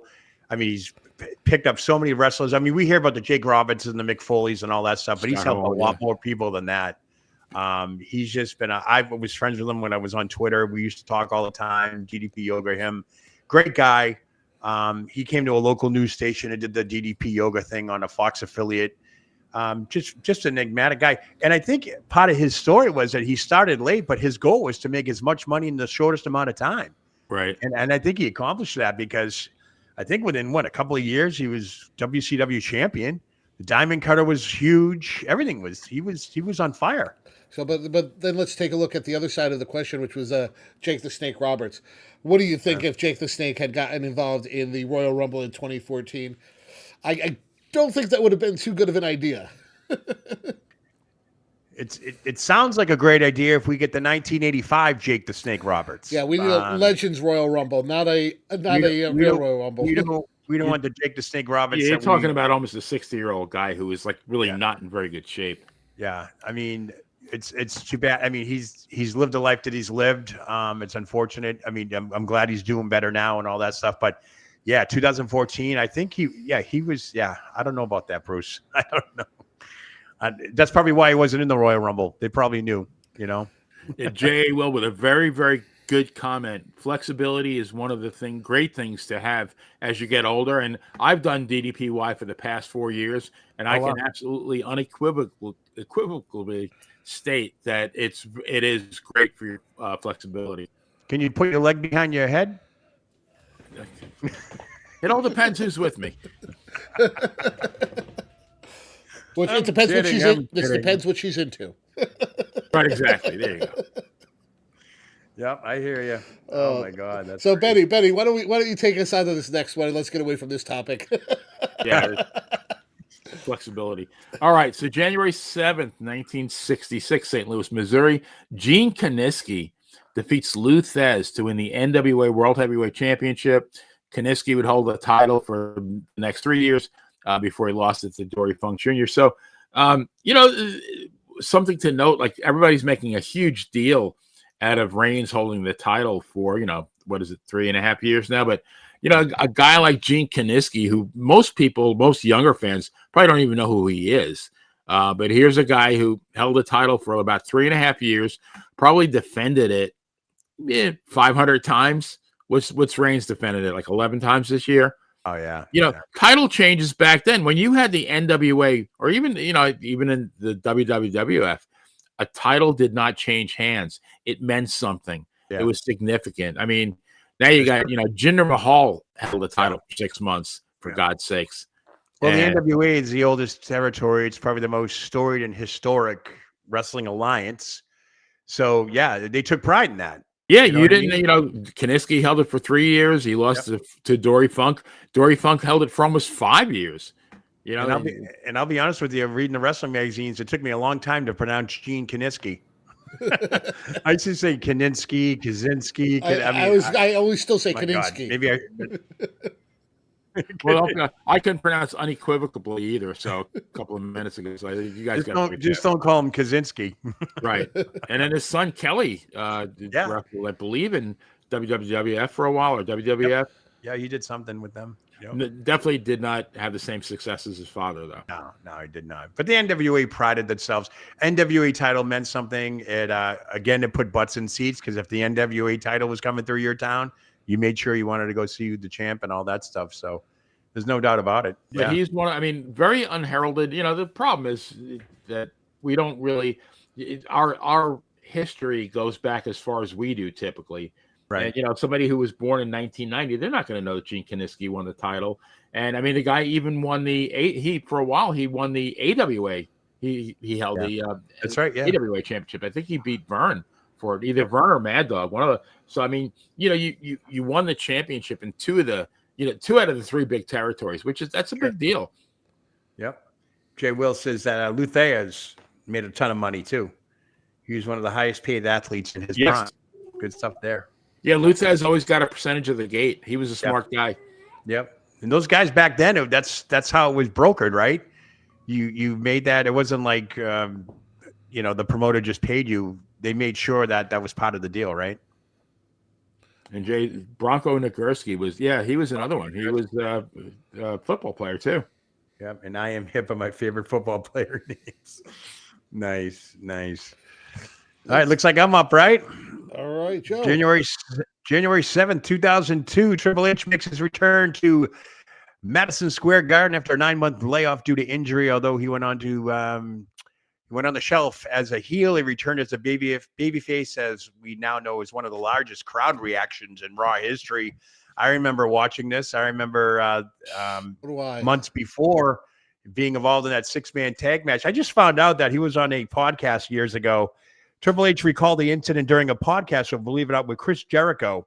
His former nemesis expressed shock at the fact that Triple H actually suffered the injury, but still came back in the ring with the sledgehammer to complete the match. Yeah. The game Triple H recalled how awful the injury was, so much so that he couldn't even put weight on his leg, that we all know that. The pain was another matter unto itself. The Walls of Jericho spot almost made him regret the whole thing entirely. Triple H, no doubt. The game was born, that whole thing, spitting the water in the air, the big jacket, Motorhead coming out to Motorhead, time to play the game. I remember all that. That was like a dawning of that was his rebranding, so to speak. Don't you think, Benny?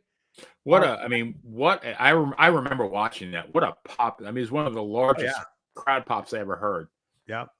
And it made me look forward every week when Triple H came out. I wanted to see him put that spotlight on him and spit the water in the air. And I all just that. remember, I remember how big he came back, because if you remember in that match, Oh, yeah. he couldn't move Yep. as well as he used to. And that was the first thing I noticed. I mean, the guy, he was bigger than ever, but he was Yeah. having trouble maneuvering around the ring.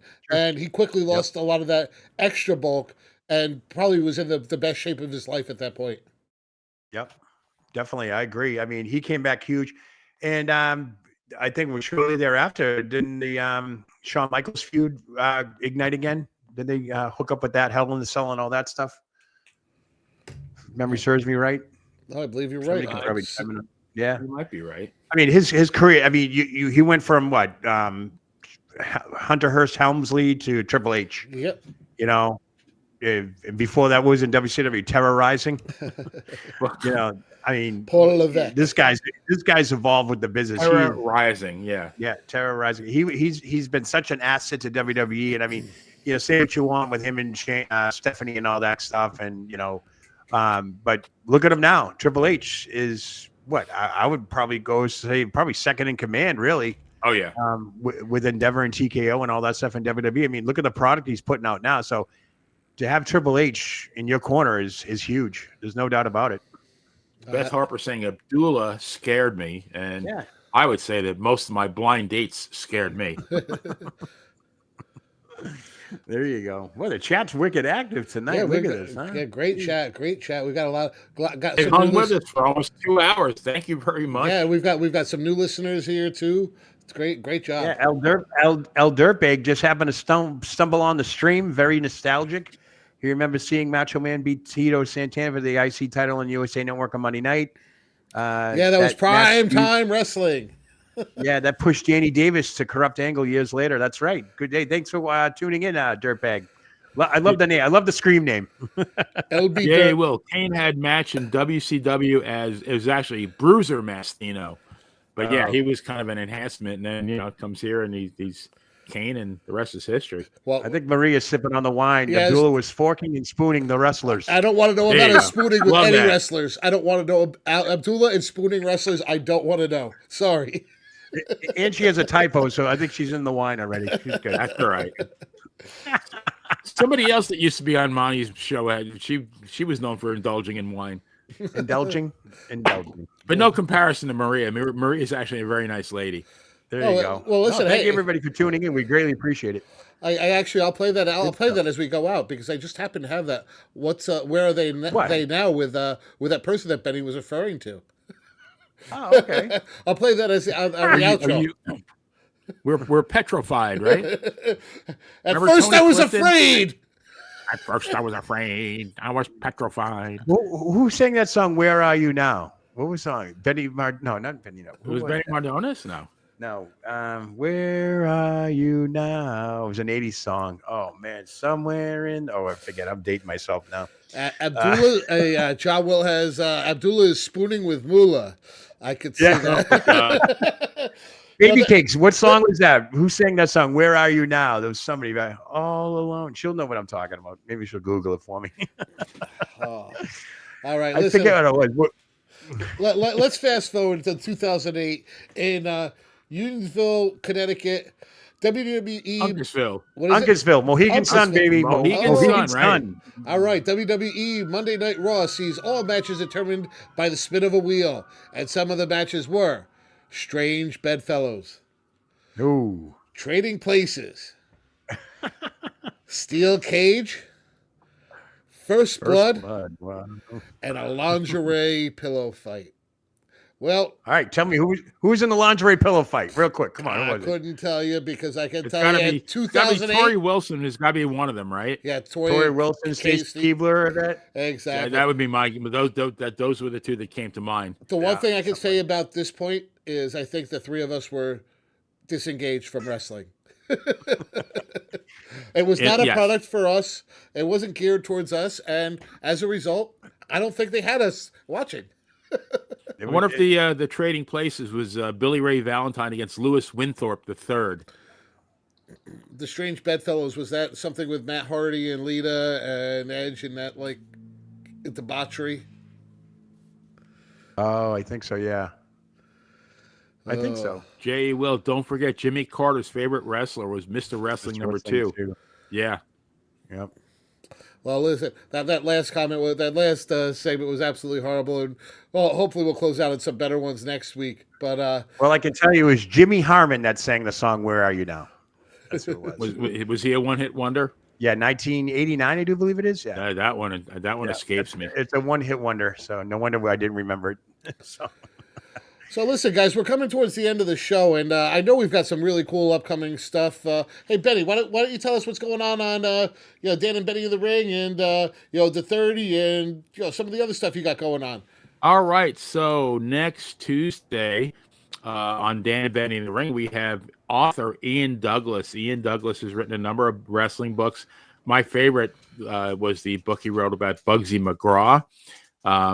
Just a good guy and a great writer. We got and next week, at some point next week, we're going to do the true crime about Whitey Bulger. Joe and I are going to do another Line Drive baseball podcast hopefully next week. Deep drive way back. That's right. And then, as usual, the 30 on Thursday night. Awesome. Until they run us out of town. We'll keep doing this. So, Joe, so what do you have to plug this week? Jesus, you name it. Monte the Pharaoh. Monte the Pharaoh. How about a new Patreon account just to fund those new furnaces? Because I know they're not cheap nowadays. Man. Oh, my God. Crazy. Yeah, we had no heat for a week, but thank God we finally got everything up and running just in time for the 30 last night. So that was always good. Yeah. True crime. We're going to be chiming in on that with Benny and Brittany Fox. Brittany, right? Is that her name? Brittany Fox? Brittany Brown. Excuse Boston me. Bad Girl. Jeez, I got the 80s stuff on my mind now. Yeah, we're going to be chiming in with the Whitey Bulger stuff there.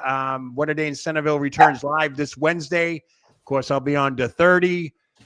New segment, by the way, will be coming up soon on the 30. Stay tuned for that special announcement and all that stuff. So a lot of stuff going on. Line Drive Baseball Podcast. So, we'll be around. Monte the Pharaoh's family's growing. A lot of viewers chiming in. Subscribership's growing up. Thank you, everybody, for tuning in tonight. Greatly appreciated. The chat's been lively and all that stuff. And, don't forget to subscribe, share the channel. Let everybody know that Monte the Pharaoh and the family is growing. This channel is growing, folks. They're slowly coming back to where they were before. Not slowly. We are gaining momentum. We're gaining momentum, right? And Wrestling Remembered, we're going to be, we'll be back here next week with another awesome episode. Hey, speaking of that, how did I want to get a kind of the feedback from the fans out there. How did they like having us on the Friday? It seemed like we're getting a lot more reaction and interaction on a Friday night live show versus the Thursday and the Tuesday. Just trying to figure out what the best time to come on with you guys is. Yeah. This is kind of fun on Friday night. You got to be honest. Yeah. Dirtbag, Joel, Maria Davis, Joe Myers, everybody chime in. When do you like it on Friday night? You like this conversation? Let us know. Listen, I know it's a great alternative to SmackDown, but J.A. Will knows his wrestling stuff. Professor Tanaka was actually Hawaiian. His name was Charlie Kalani. He actually served in the United States Army. Great guy. Yeah. And El Dirtbag said, rest in peace, Killer Khan, who broke Andre the Giant's leg. Wink, wink. Real quick on that. We all know it was kayfabe and all that stuff. Andre broke his ankle getting out of bed one day. I did not know this until probably about 20 years ago that he had a surgery, and all those pictures of him in the hospital were from Massachusetts General Hospital. Wow. That was the only hospital in the entire United States, and this is a true story, Vince McMahon can back us up on this, that was allowed to give him enough pain medication and anesthesia to put him under. He needed horse tranquilizers and everything to get this guy under, to get him knocked out. And Mass General, believe it or not, at the time, we're going back to 1981, was the only hospital in the United States that was allowed to administer that much pain medication for Andre the Giant. So there's a little tidbit for you. Awesome. Well, listen, Friday is fun for us. So go for it. Yeah, Okay. Friday's good. So we'll get together. We'll talk about this and see if we can set this up to make it happen again. But as always, listen, guys. Patty likes it. I can tell you, it's always a pleasure talking to you guys. We go for an hour. We start talking for an hour and we end up at 2 every time. So it's been great, man. Joe, great talking to you. Benny, it's been great talking to you. Listen, chat room. It's been awesome. You guys were absolutely amazing guys- tonight. It's you guys been rock. unbelievable, the interactions we've had in there, and please keep it up. Don't forget to like and subscribe to the channel. And listen, Hit that like button. I'm going to Yeah, play hit the that like Where button. Are They Now one more time as we're getting out of here. Where are they? And we'll see you guys next week. Thank you, guys. Later. What a day. What a day. From the pages of Wrestling Remembered comes Where Are They Now? Our own Jimmy Farrow. Even though Jimmy's missing in action from the show for the past couple months, his chair is just waiting for his return. Currently, Farrow is on break from the show and is soaking up the sun with his love in Florida. Ron Shaw. Last we saw Ron, he and Monty buried the hatchet on an episode of Monty and the Pharaoh. Since then, Ron was seen threatening to punch a director after not receiving a role on the senior edition of The Jersey Shore. Currently, he can be seen beating up drunks at his country club. John Cena Sr. John Cena Sr. quickly became a friend of the show during the Thursday Night Wars. Currently, Mr. Cena can be found making his world-famous hot sauce. Daniela Petro. Former co-host Daniela was terminated for breaking the code of conduct of Monty and the Pharaoh and has returned to a life of irrelevance and posting about Matt Riddle on X.com. That's all for this week. Make sure to check out Wrestling Remembered for your weekly dose of wrestling history.